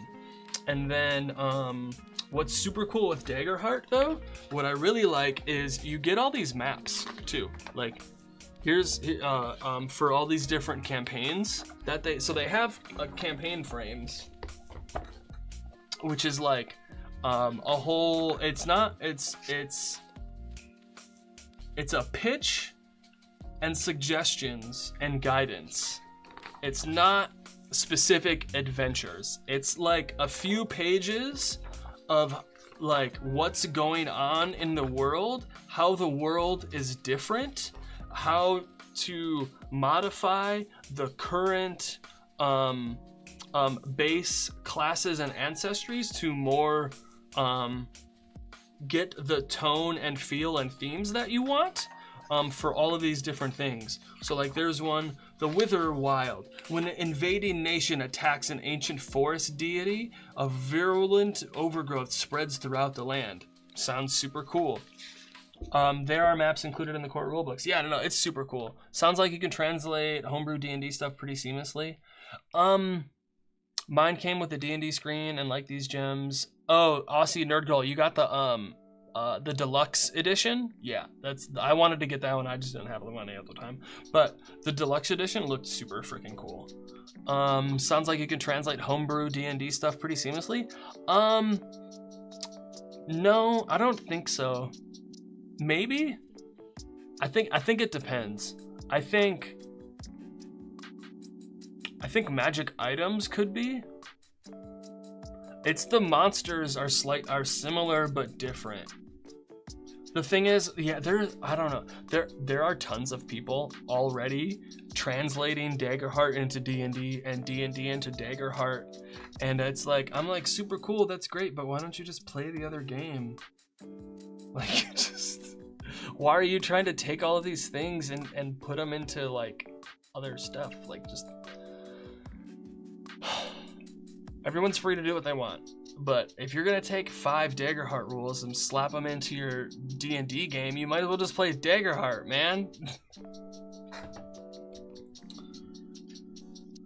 But also, like, the things that I see people trying to translate into, like, already, like, you could already do that.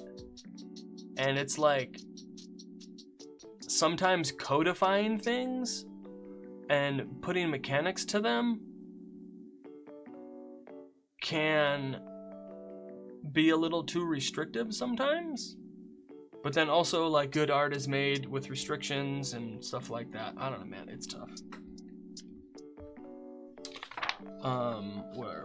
And then we have 5 banners burning is long brewing tensions between rival nations boil over.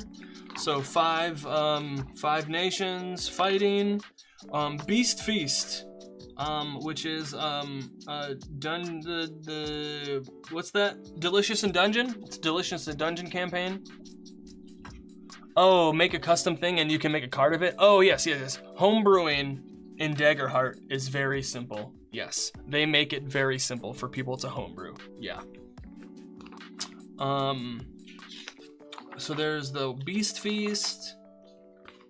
And then the Age of Umbra is the one that Critical Role did. And then Motherboard is a world where magic takes the form of technology. So like that's super cool. And there's a whole Motherboard, where is it? There's a whole language, there's a whole written language that looks like circuit boards, and they tell you how to write in it. How cool is that? How cool, that's so freaking cool. Colossus of the Drylands is Shadow of the Colossus, if you ever played that video game. But yeah, you get these different Colossuses in this Wild West setting that you gotta go take them down. And it's super freaking cool. Like, who wouldn't want to try and take down this gigantic hill monster thing? You know? It's pretty cool. Or, you know, this Iron Rhino. But yeah. And so, like, the thing I saw was, like, people like, oh, this gigantic Iron Rhino looks so cool. I want to fight it in D&D, and I'm just like, oh my god, just make the fuck one shot in Daggerheart and run it for your friends.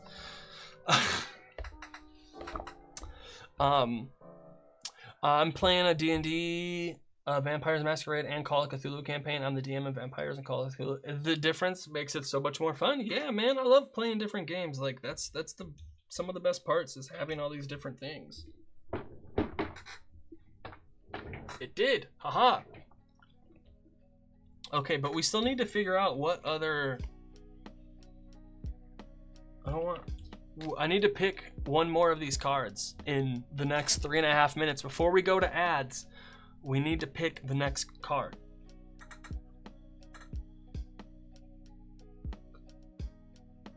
You know what I'm saying? Maybe you don't know what I'm saying. Ba-dun-dun-dun. Ba-na-na-na. Da-na-na.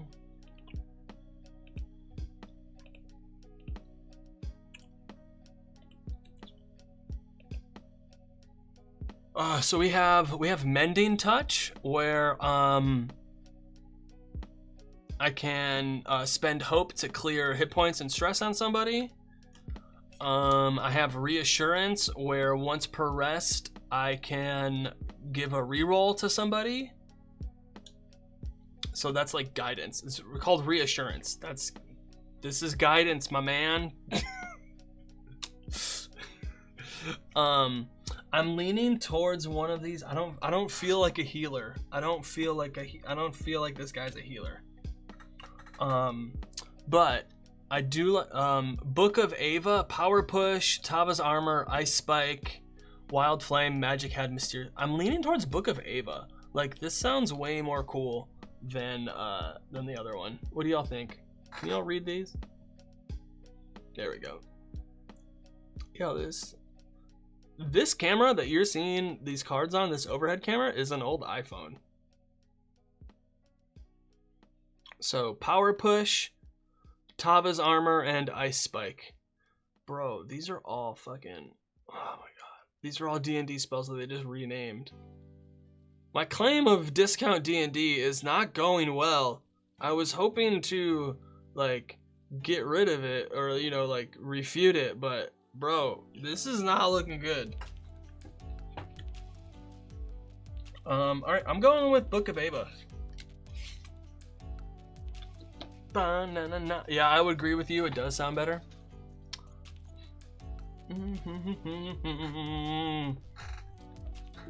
Ba-na-na. Yeah, you see I got an owlbear, I got a yeti, got a blue dragon. Hey, Komodo, what's going on? Thank you for stopping by and saying hi. I appreciate you. So we can put these back. Ba-na. Right, and now what's our next? So those are all the things that I took. What's next? And also, when you buy the book, you get the PDF with it. Instantly, I'm saying instantly, when I bought this thing, they emailed me the PDF. It was right away. Character description, background questions, no.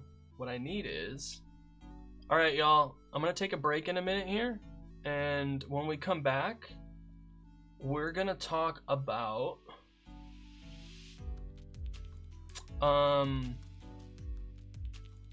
we'll finish up the, like, experiences and connections and stuff, but then I'm gonna go over the play guide. And what we're gonna do is, now that we have a character made, we'll use the play guide and stuff to have examples of that. So ads are gonna start here in a minute, but I'm gonna be back here in 3 to 5 minutes. Thank you all so much for hanging out with me today. BRB.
Hey everyone, we're back. Thank you so much for hanging out, stopping by, sticking with me through that ad break. I appreciate you so much.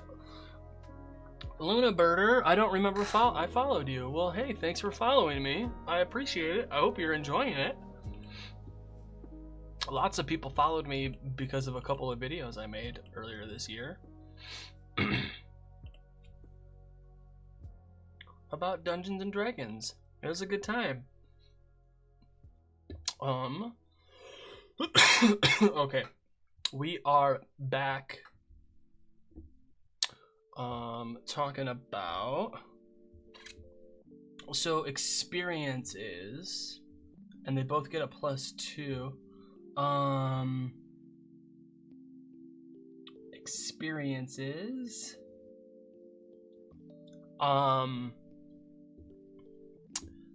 Survivor. I like Survivor, and I like Barter. Do you see these skills down here? Over here.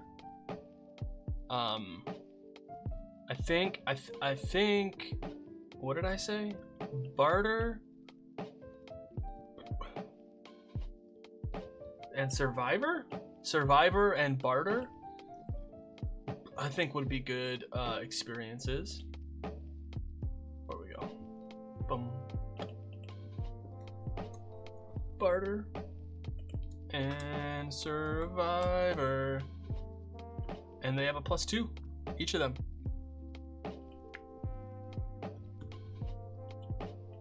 No. And then what do we do next?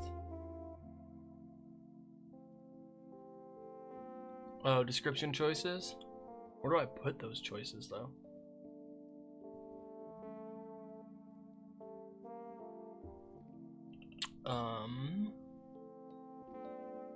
Oh, the domains are... Oh man, I forgot what the domains are. Oh well. Oh yeah.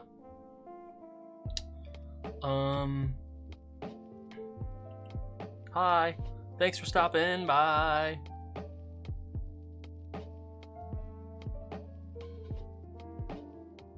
What they learned or become on their journey so far. Oh, the background questions. No, I need to go to the wizard. You're a wizard, Harry. You're a wizard, Saffron.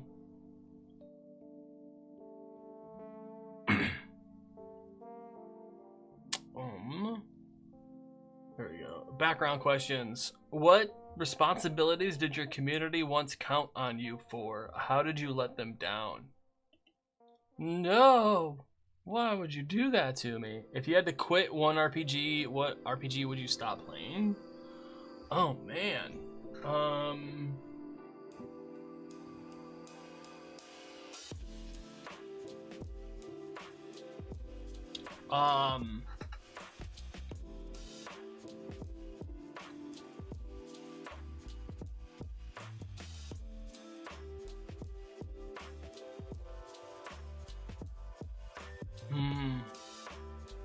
I don't know.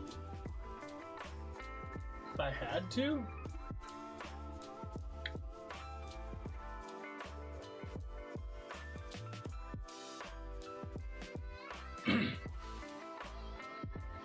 I guess Shadow Dark, probably. Doom to doom. What? No, get rid of this. I don't know how that happened. What responsibilities did your community once count on you for?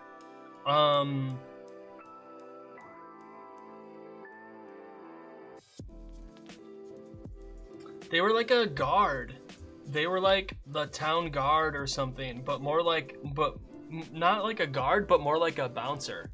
I played my first D&D game 3 weeks ago. Yeah, let's go. I hope you had fun. That sounds awesome.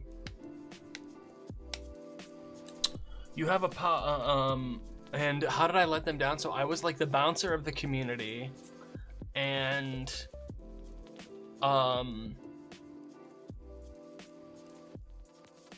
I somebody was new to the community and was doing bad stuff, but I didn't believe people about them. You spent your life searching for a book or object of great significance. Yeah, my grandpa's diary. Because it has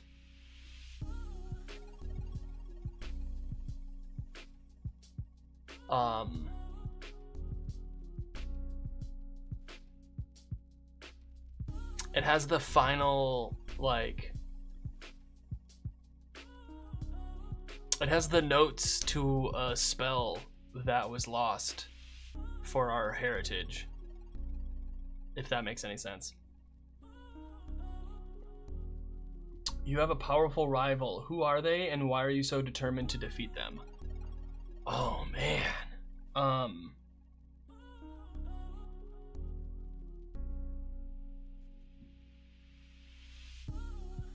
There's another mushroom village that's trying to take over ours, and so like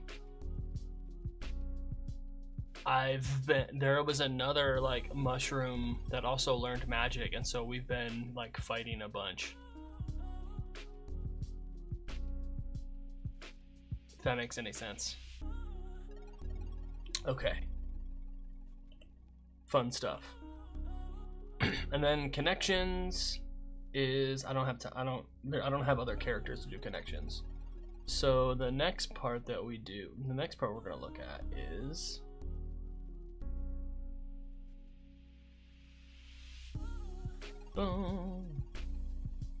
we did domain cards, we did connections.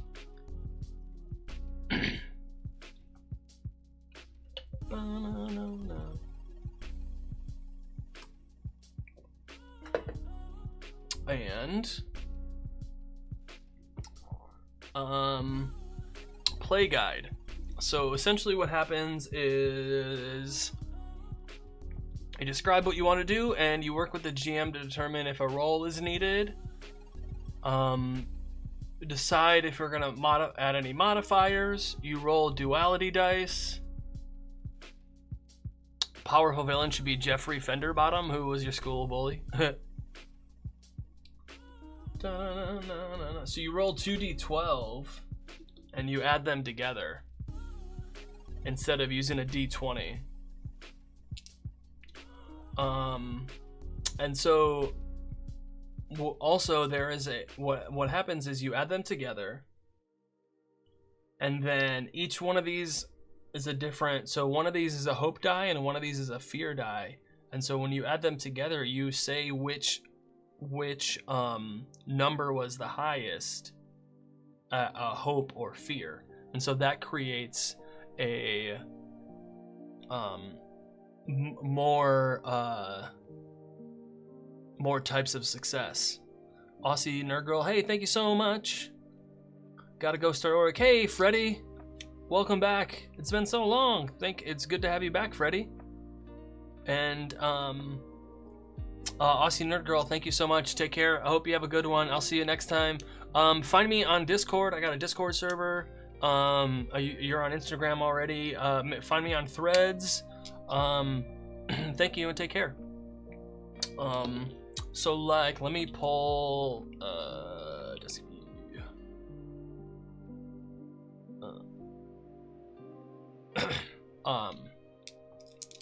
right, so no, I can zoom in even more. There we go. Right, so this is a 5 and a 4, so this would be a 9 total, with this red one being the fear die, so I would say 9 with fear, right? And then I got a 12 and an 11, but the hope die is more, so that's a 23 with hope. So that's pretty cool. And then if you get the same number on the 2 dice, then that's a critical success.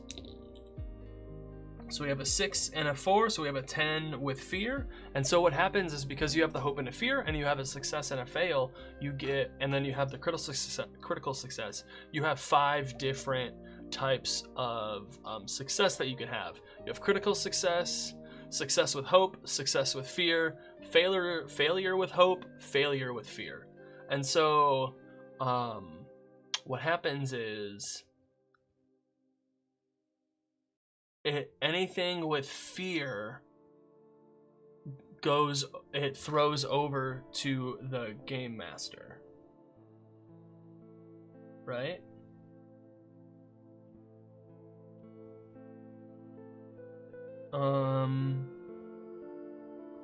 So GM makes a move whenever they roll with fear or fail. So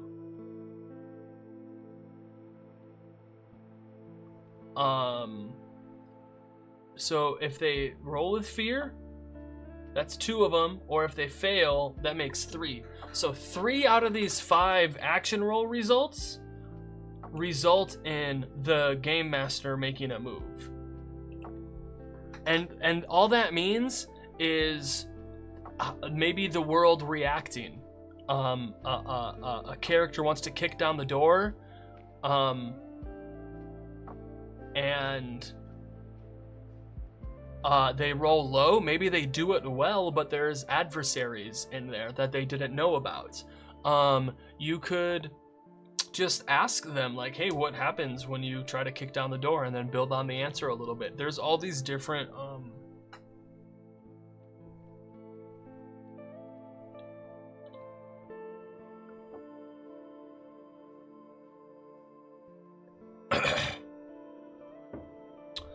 different things that you can do. All these different things. You can shift the environment, clear a temporary condition, use a PC's backstory against them. And like, these, not only are these great moves to use in Daggerheart, but these are great ways to react to stuff in almost any ttrpg. Like, I don't know if you noticed, but none of these things really say like specific, not many of them. That one, only one of these specifies a specific Daggerheart mechanic. On a scale of 1 to 10, how different is it than D&D? With 1 being not at all, and 10 being completely the same? Wait, 1 is not different at all, and 10 is completely different. I would say it's like a 3. A lot of it is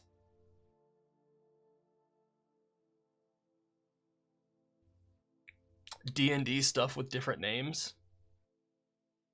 The new thing, the biggest new thing is the 2d12, but that's pretty simple.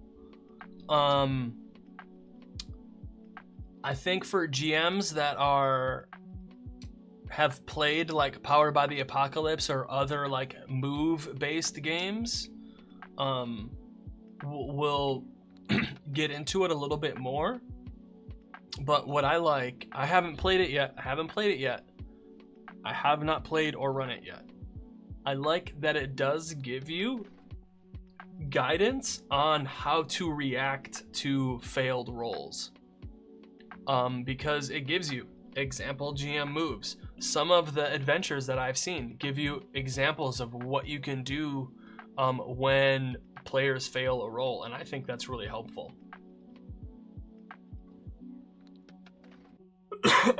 It's pretty cool. It's almost like Pathfinder was for 3.5. No, Johnny Fire, it's a yes, but no, because Pathfinder was like, they just slapped Pathfinder over the D&D. This one, they like actually added things to it. Because like Pathfinder, it's still a D20 system, whereas like this is a 2D12. It's also asymmetric, where the player rule interface is different than the game master interface, because the game master uses a D20 and the monsters work slightly different than the way characters work. And then the initiative, and there's a few other things that I would say it parallels the Pathfinder to 3.5 thing, but I don't think it's I wouldn't call it the same, but I would say parallel.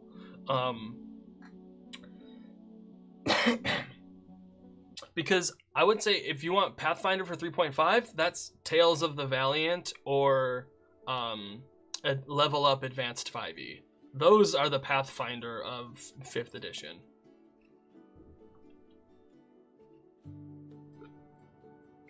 Daggerheart's like the fantasy age, or like, you know, something else.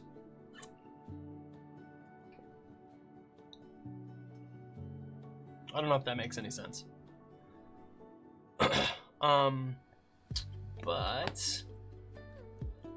Right, so damage rolls are pretty simple. Reaction rolls don't generate hope, fear, or additional GM moves. So it's a reaction roll, doesn't generate any currency for anybody. And then so like D&D and like doesn't really have like this meta currency that goes back and forth, whereas like they took that from like the 2d20 systems and some of the other like 2d6 powered by the apocalypse systems.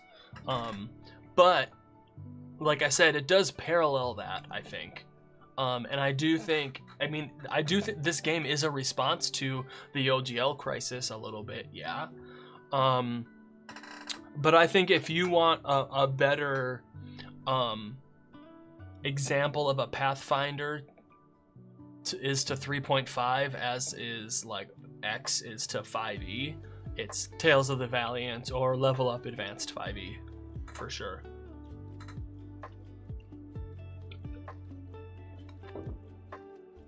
And then you can use armor.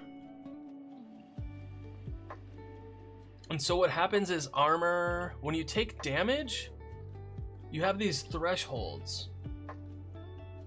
So for me, if it's under 6 damage,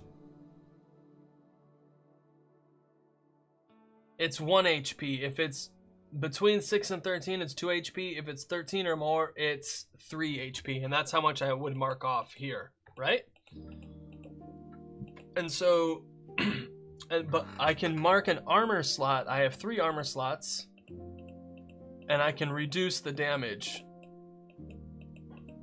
by 1 threshold per armor slot. Is that what that's saying? Yeah.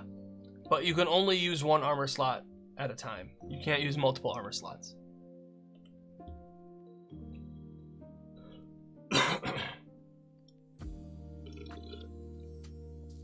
Quick reference, so you can do advantage or disadvantage, but it's not like you add another d12 or anything, it's you add or subtract a d6. You can help an ally, which again is you give them a d6 to add. You can do group actions. Okay, so you make group actions. One is the leader, everyone else does a reaction roll with a trait that they think makes sense, and then the leader gets a +1 or a -1 to their roll for the successes and failures of everybody else's reaction rolls. That's interesting. I like that. That's cool. Tag team roll.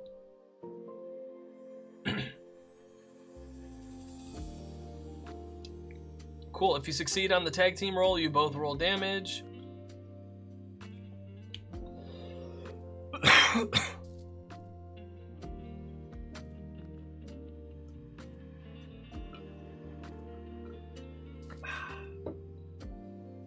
So you both, when you tag team, you both roll, but you choose which one of the rolls to count for both actions. That's pretty cool. Vulnerable, we have restrained, we have hidden, we have direct damage.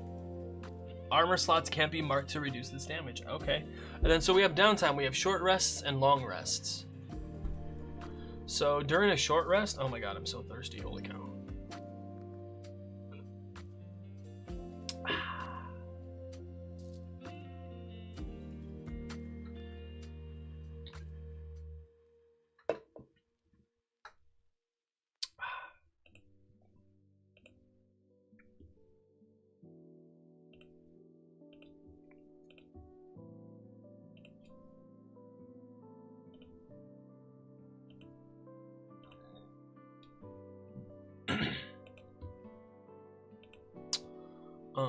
We have, so we, all right, like I said, short rests. Each player can swap out any domain cards in their loadout for cards in their vaults, and then choose 2 of the following moves. Or choose the same move twice, and then the GM gains 1d4 fear. That's pretty cool. Describe how you hastily patch yourself up, then clear a number of hit points equal to 1d4 plus your tier. You can do this to an ally instead. Clear stress. You can repair your armor. Whoa, you can repair your armor? And you can prepare and gain hope? Whoa! What is the one thing you don't like about D&D? I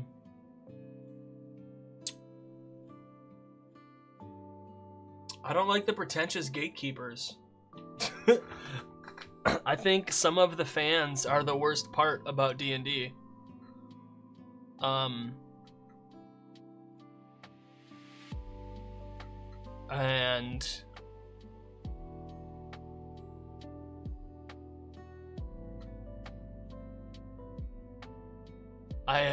I really want the CEO of Hasbro to keep his fucking mitts off of Wizards of the Coast and D&D.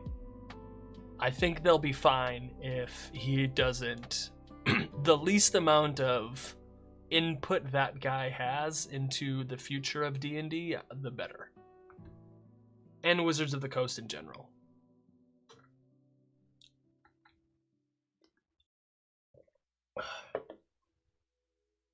Okay, so short rest, you can do 2 of these things, and then long rest, you can do 2 of these things. Which is 10 to all wounds, so you can clear all your hit points, you can clear all your stress, you can clear all your armor, you can get hope, or you can work on a project. So that's cool. And it doesn't necessarily say how long each of these things is. I think it's just, it can be however long you want it to be. Let me go take a look at that though. Make sure. The art is just so good. Oh my god.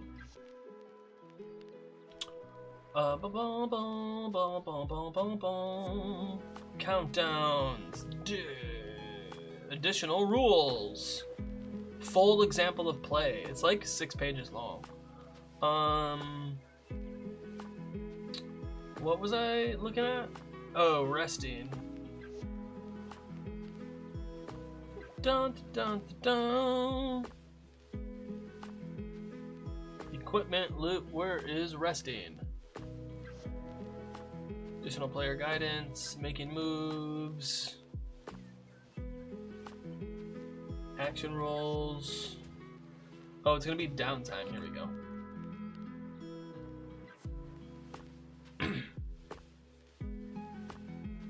A short rest is about an hour. A long rest is resting overnight. Boom, boom, boom, boom. And you have death moves. There's so many cool additional rules. End of the scene.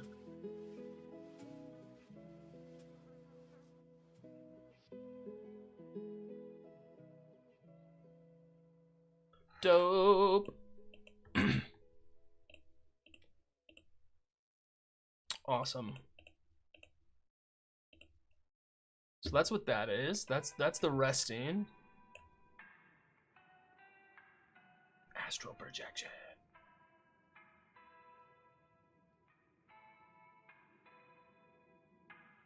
Bing, bing. What else was there to do? Oh yeah, I need to keep looking at the. We're not really doing anything. We're going over the rules.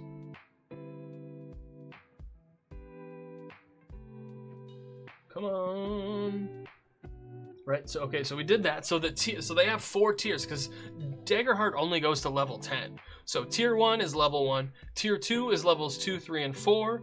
Tier 3 is levels 5, 6, 7. And then tier 4 is levels 8, 9, and 10.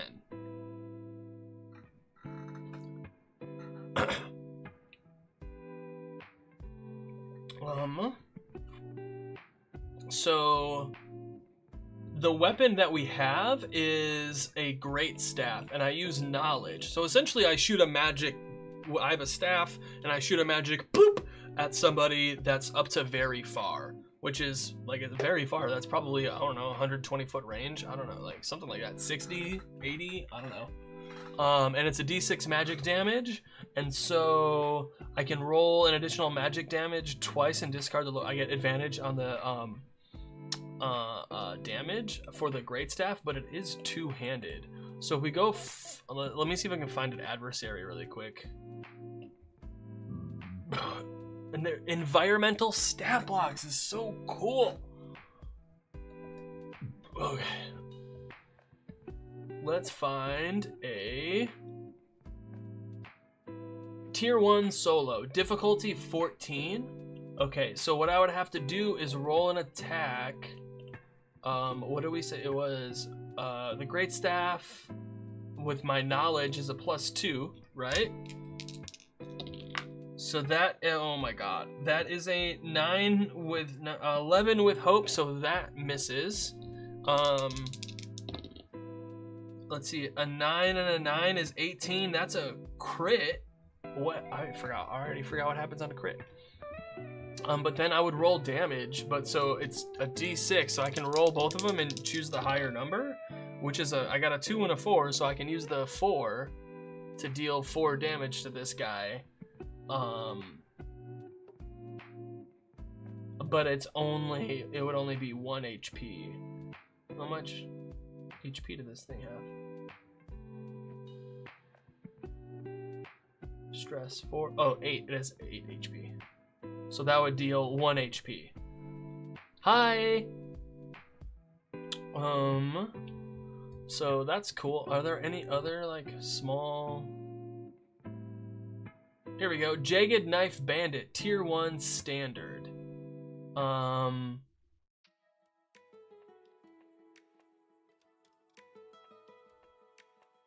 Okay. It's the difficulty is 12. So I got a +2. Oh my god. 7, a 9 with hope. Oh my god, how did I do that again? Oh no. That's a 11 with fear. Oy vey. But yeah, so that's how that works. And then, come on, bud. I believe in you. Come on. This book is huge. Yeah, there's that. So that's how that works. And then I also have a spellcast roll would be this, spend a hope, spellcast roll within far range. Yeah. Telepathy, slumber. Wow. 6 and an 8. So that's a 14 with fear, with hope. How are things with Saffron going? They're going well. They're going well. They have a great staff, so that's cool. We finished the character sheet for Saffron. Now we just need to, now I'm just going over the other rules. Like we did the play guide for the players, and now I'm kind of going over the GM guide a little bit.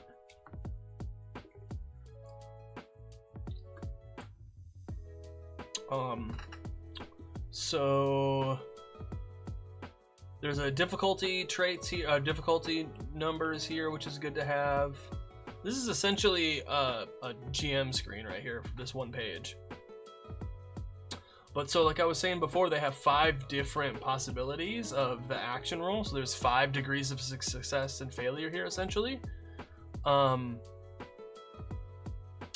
But yeah, there's lots of really good, look at these notes up here, GM principles. These are beautiful, check this out. Dun, dun, dun. GM principles, begin and end with the fiction.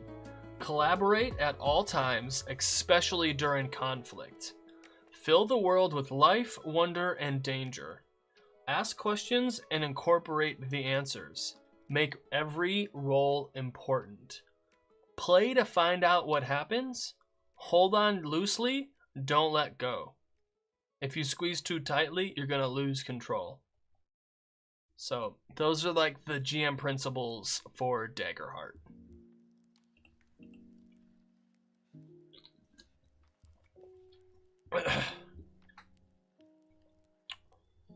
Oh yeah!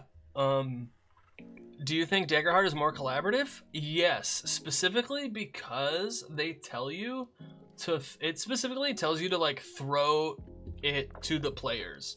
Like, example of a GM move. So like I was saying before, the GM makes a move whenever the players roll with fear or fail a roll, which between these two are 3 of the different things that can happen, are 3 of the 5 things that can happen on a roll.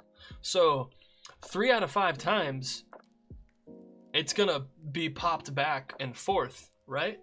So the GM gets to do stuff, but a lot of the times it's in response and in conversation to what the players are doing. So it's how the world is reacting to what they did. It's asking a question and building on the answer that the player gives you.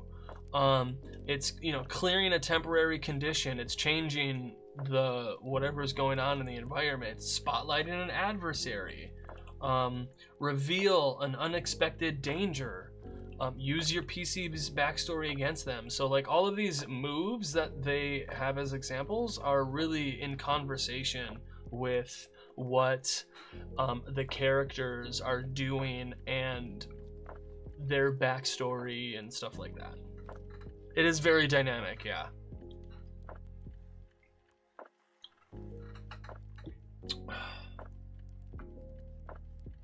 Bum, ba, da, dun, dun, da, da. And also sometimes what like you can just mark a stress. Just like if you can't think of any of these other things, you can fall back on they mark a stress. How many different RPGs have you played? Oh boy. 3,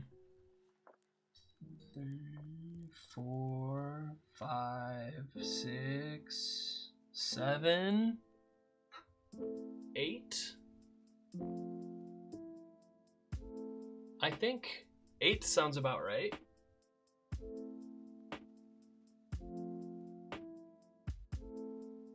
Might be more than that. It might be 10. Yeah, use your PC's backstory against them. Yeah, exactly. That's why I keep asking you for your backstory. What are some notable ones you'd recommend? RPGs that I would recommend? Or notable PC backstories?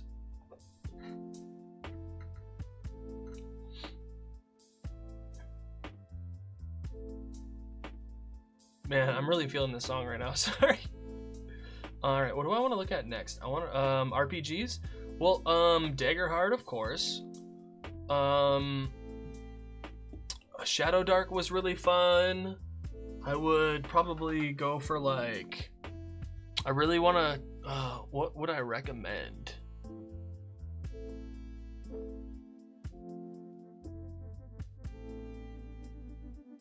Oh man.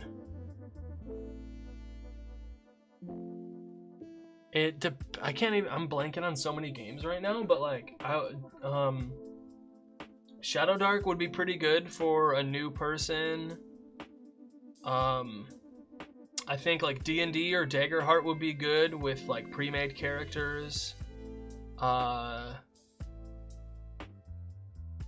think I can't remember. There's other games out there too that I can't think of them right now. There's just so many good games. Oh my god. What do I have here? I don't know if any of these other ones I would recommend. I mean, like, there's merits to all of them, man. Like, I really want to try Mouse Ritter. I really want to try. What else? That Beetle Knight game looks so fun. I want to try a bunch of different stuff. Oh, Root looks really cool.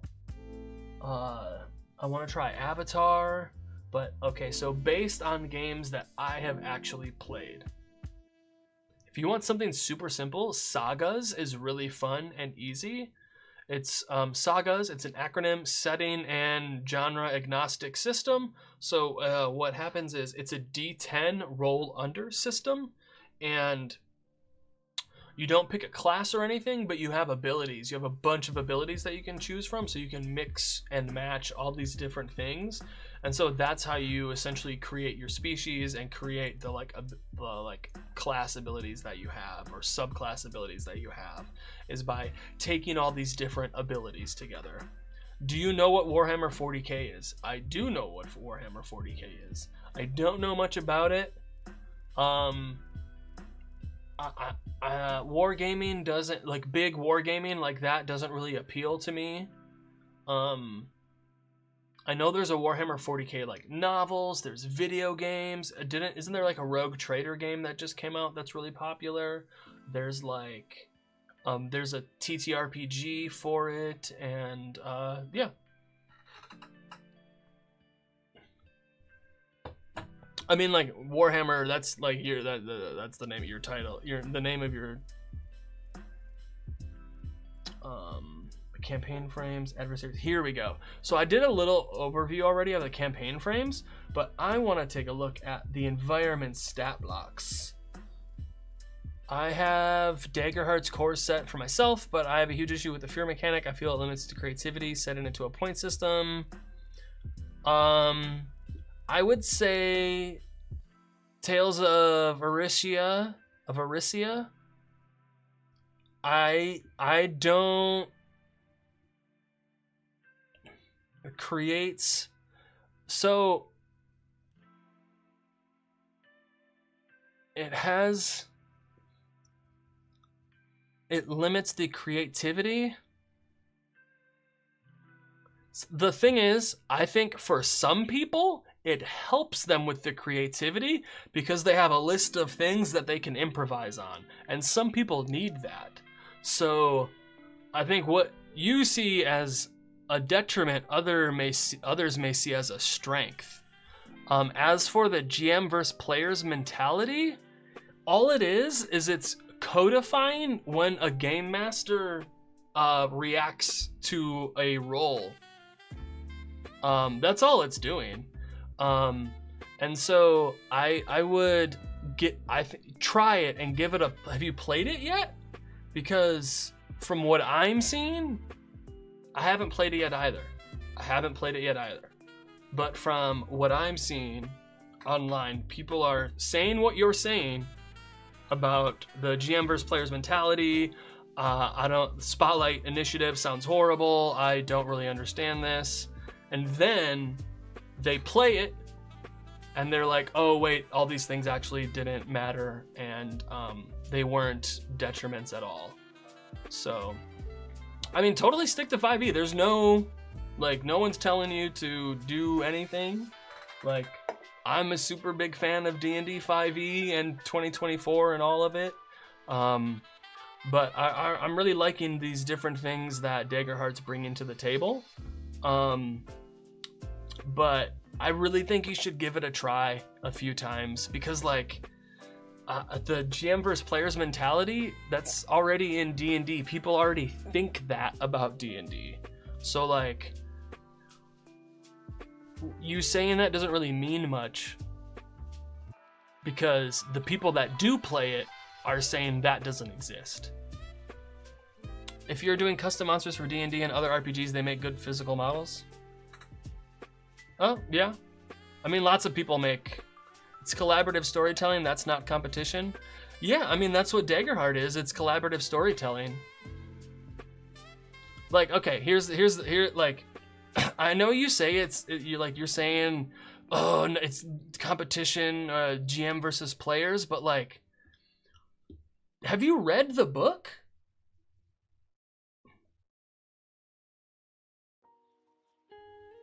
Because like, in Daggerheart, you and your fellow players all take turns describing what your characters do.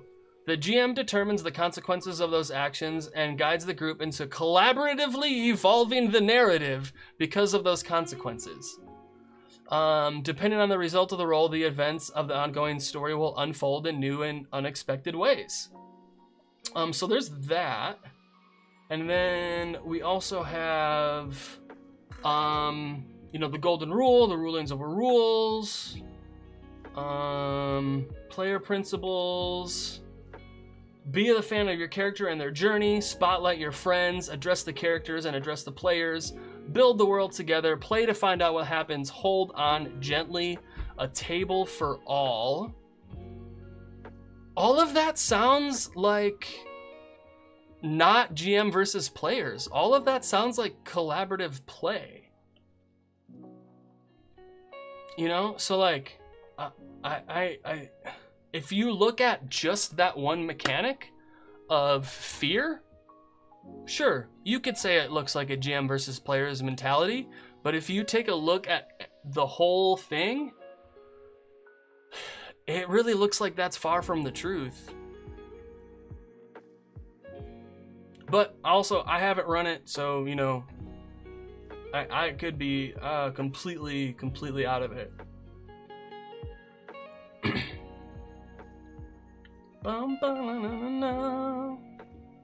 It was like, where are we at? No.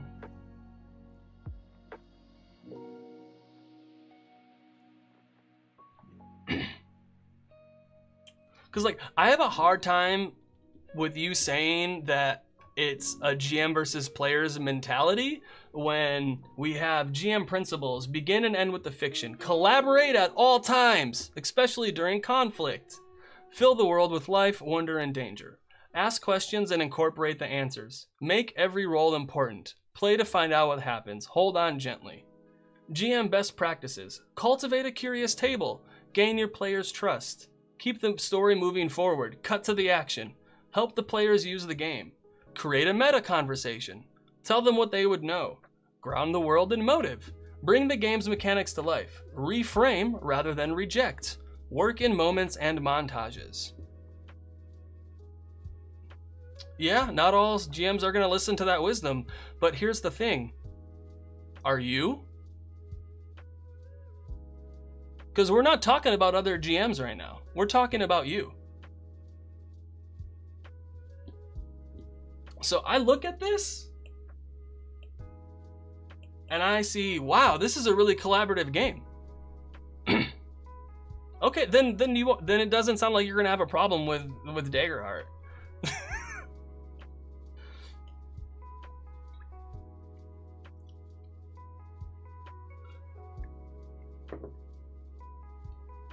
Sounds like you'll have plenty of fun, actually. Or, you know what? I don't want to have to check to see how many fear points I have in order to create a challenging situation. I'll just do it. What? Do you understand what you're saying? I don't... that took half a second. I don't... how does... I don't understand how... that doesn't take... That's... yeah. I mean, you know what? You know, actually, you know what I would do? Let me see. You should probably just sell it on eBay or something. It sounds like you don't want to play it. Yeah, I mean, it sounds like you've already made a negative opinion of the game. So, yeah, I don't know. Whatever.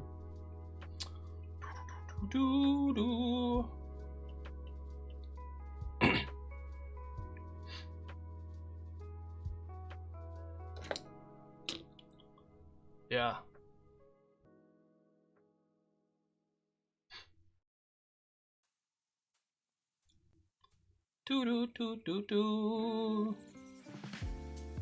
Oh my god, come on. Alright, where were we? We were gonna look at the environment stat blocks. What time is it? 4:30? Ba-ba-dum. Do-do-do. Come on.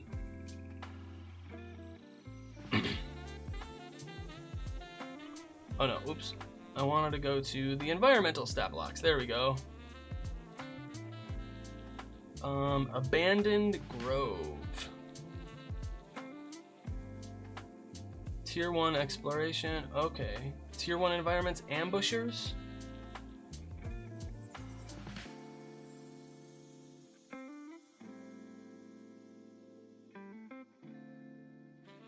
Okay. This is, what?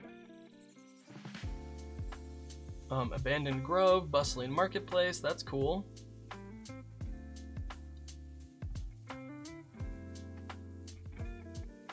What?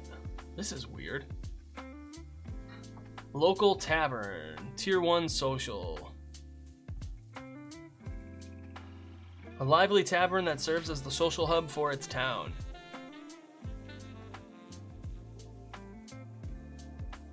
What's the talk of the town?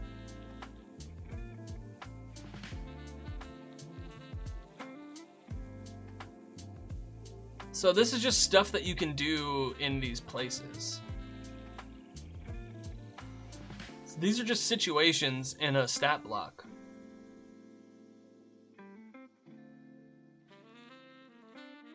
Difficulty.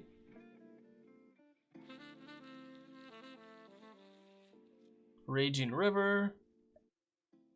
Interesting how they yeah, it's really interesting because like this really feels more like a situation rather than a stat block, but it's cool that they put it into a stat block.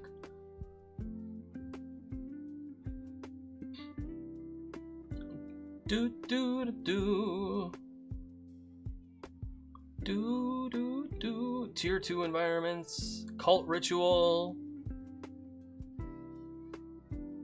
This is cool. Hallowed Temple, Haunted City, Mountain Pass. It reads differently, weirdly enough. Yeah.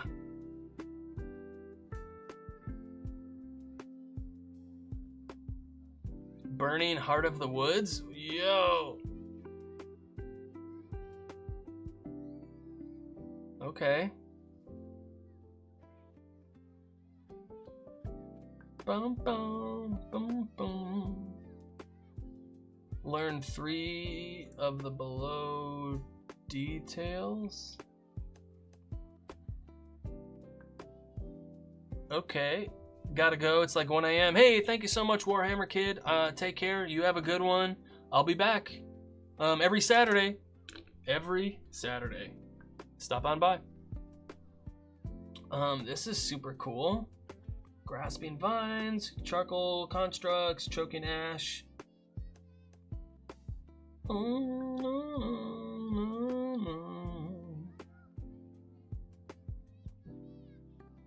Whoa.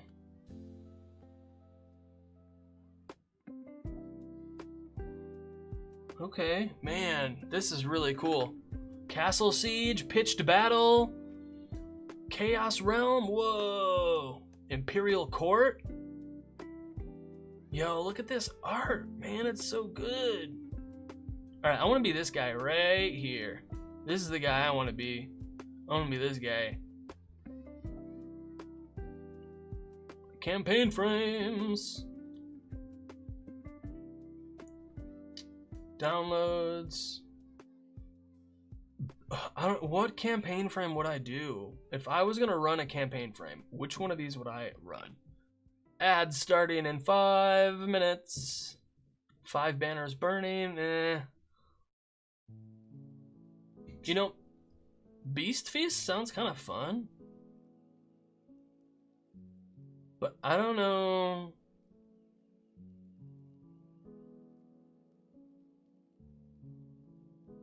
I don't know if I would.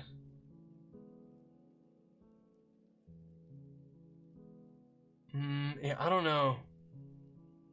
Beast Feast. That's extra. That's a bunch of extra stuff I don't want to do. Age of Umbra. I really like the sound of the Colossus. Motherboard sounds like okay. I think the Shadow of the Colossus one would be the best. Come on, dang, it's so many pages. Jesus H. Colossus of the Drylands, yeah. I think this one would be super fun. But like, I also like, I don't know. I feel like some of these could have been a bit more like,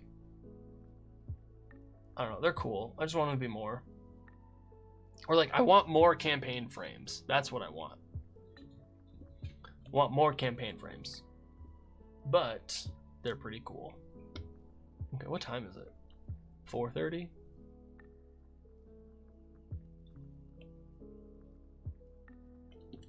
Dun, dun, dun.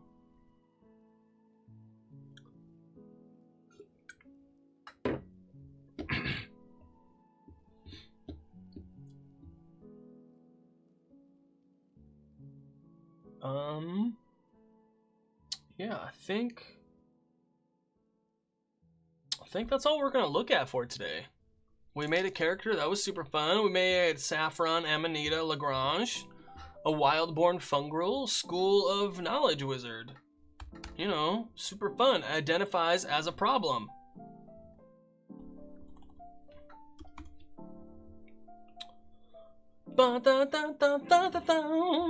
Oh, should we make a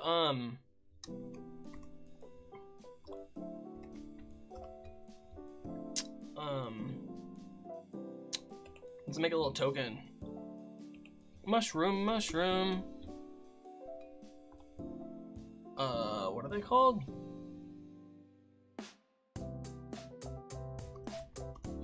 Mushroom? No?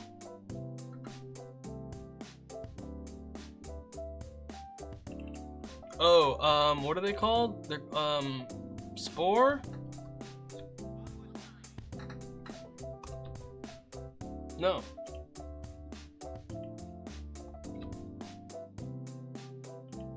No. Okay.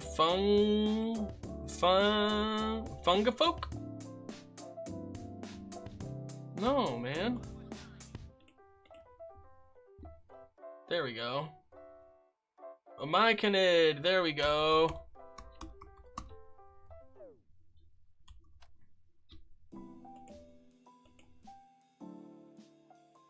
Okay. Why can't I make a... No. This is them, right?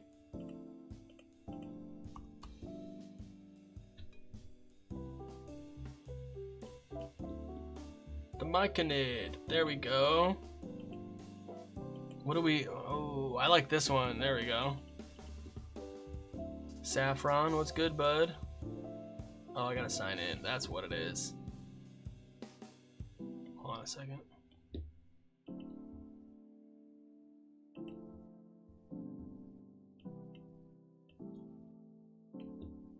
There we go. Come on, light, staff, detail, blah blah blah. Accessories. Backshrooms? No, he's got a staff. Chest, pustles, vents. Oh. Red cap? No. Or bioluminescent. Neck. There we go.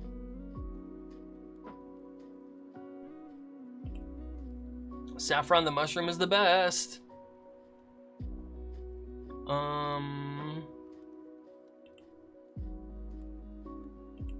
Saffron.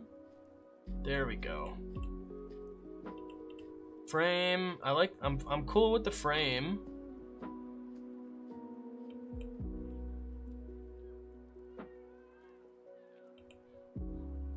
There we go. Right? Background. Those are all AI. Cool.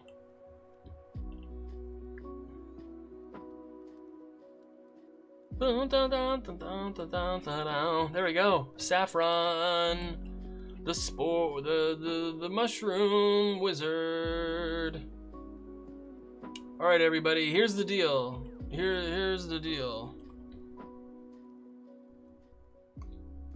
If you go to Dice Envy and you use the code birthday10 at checkout, you'll get 10% off your order. Just so you know. Yeah, they have dice advent calendars, so it's pretty cool. Look at all these dice. Oh my god, there's so many. Back in stock. Ooh, yeah. Yeah, see, here's the Zelda dice I was talking about. Oh, 3 kobolds in a winter coat. Oh, whiskey stone dice. Yeah, they're so good. Go check out Dice Envy. They're super fun. Like I said, code birthday10 at checkout for the rest of the month. But yeah, I'm gonna see who to raid out. Thank you all for stopping by and hanging out with me today. I appreciate it so much. I'm gonna be back next week with a very special interview. Oh my god, y'all are not gonna believe this.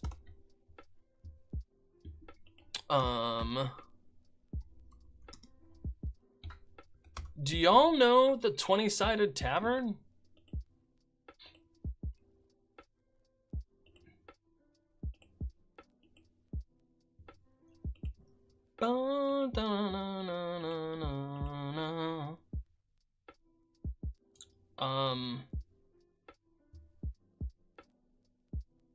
Y'all heard of a 20-sided tavern?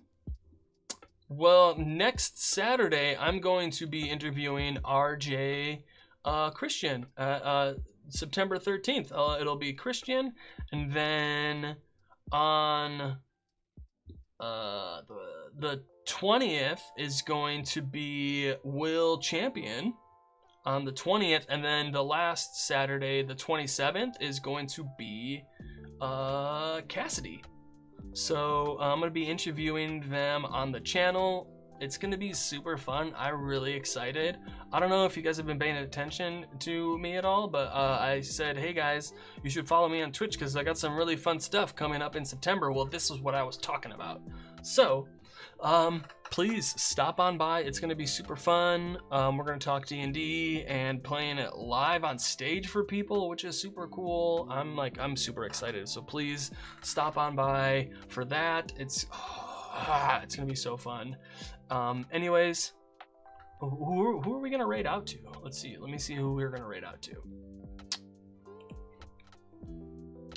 Following. Who am I following? Who's live right now? Sam is, Blizz, Robert Hartley, Rin. No, we're gonna go to Sam. I hope they're not done soon.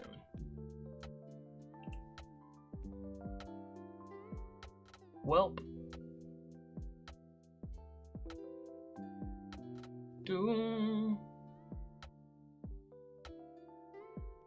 Are they?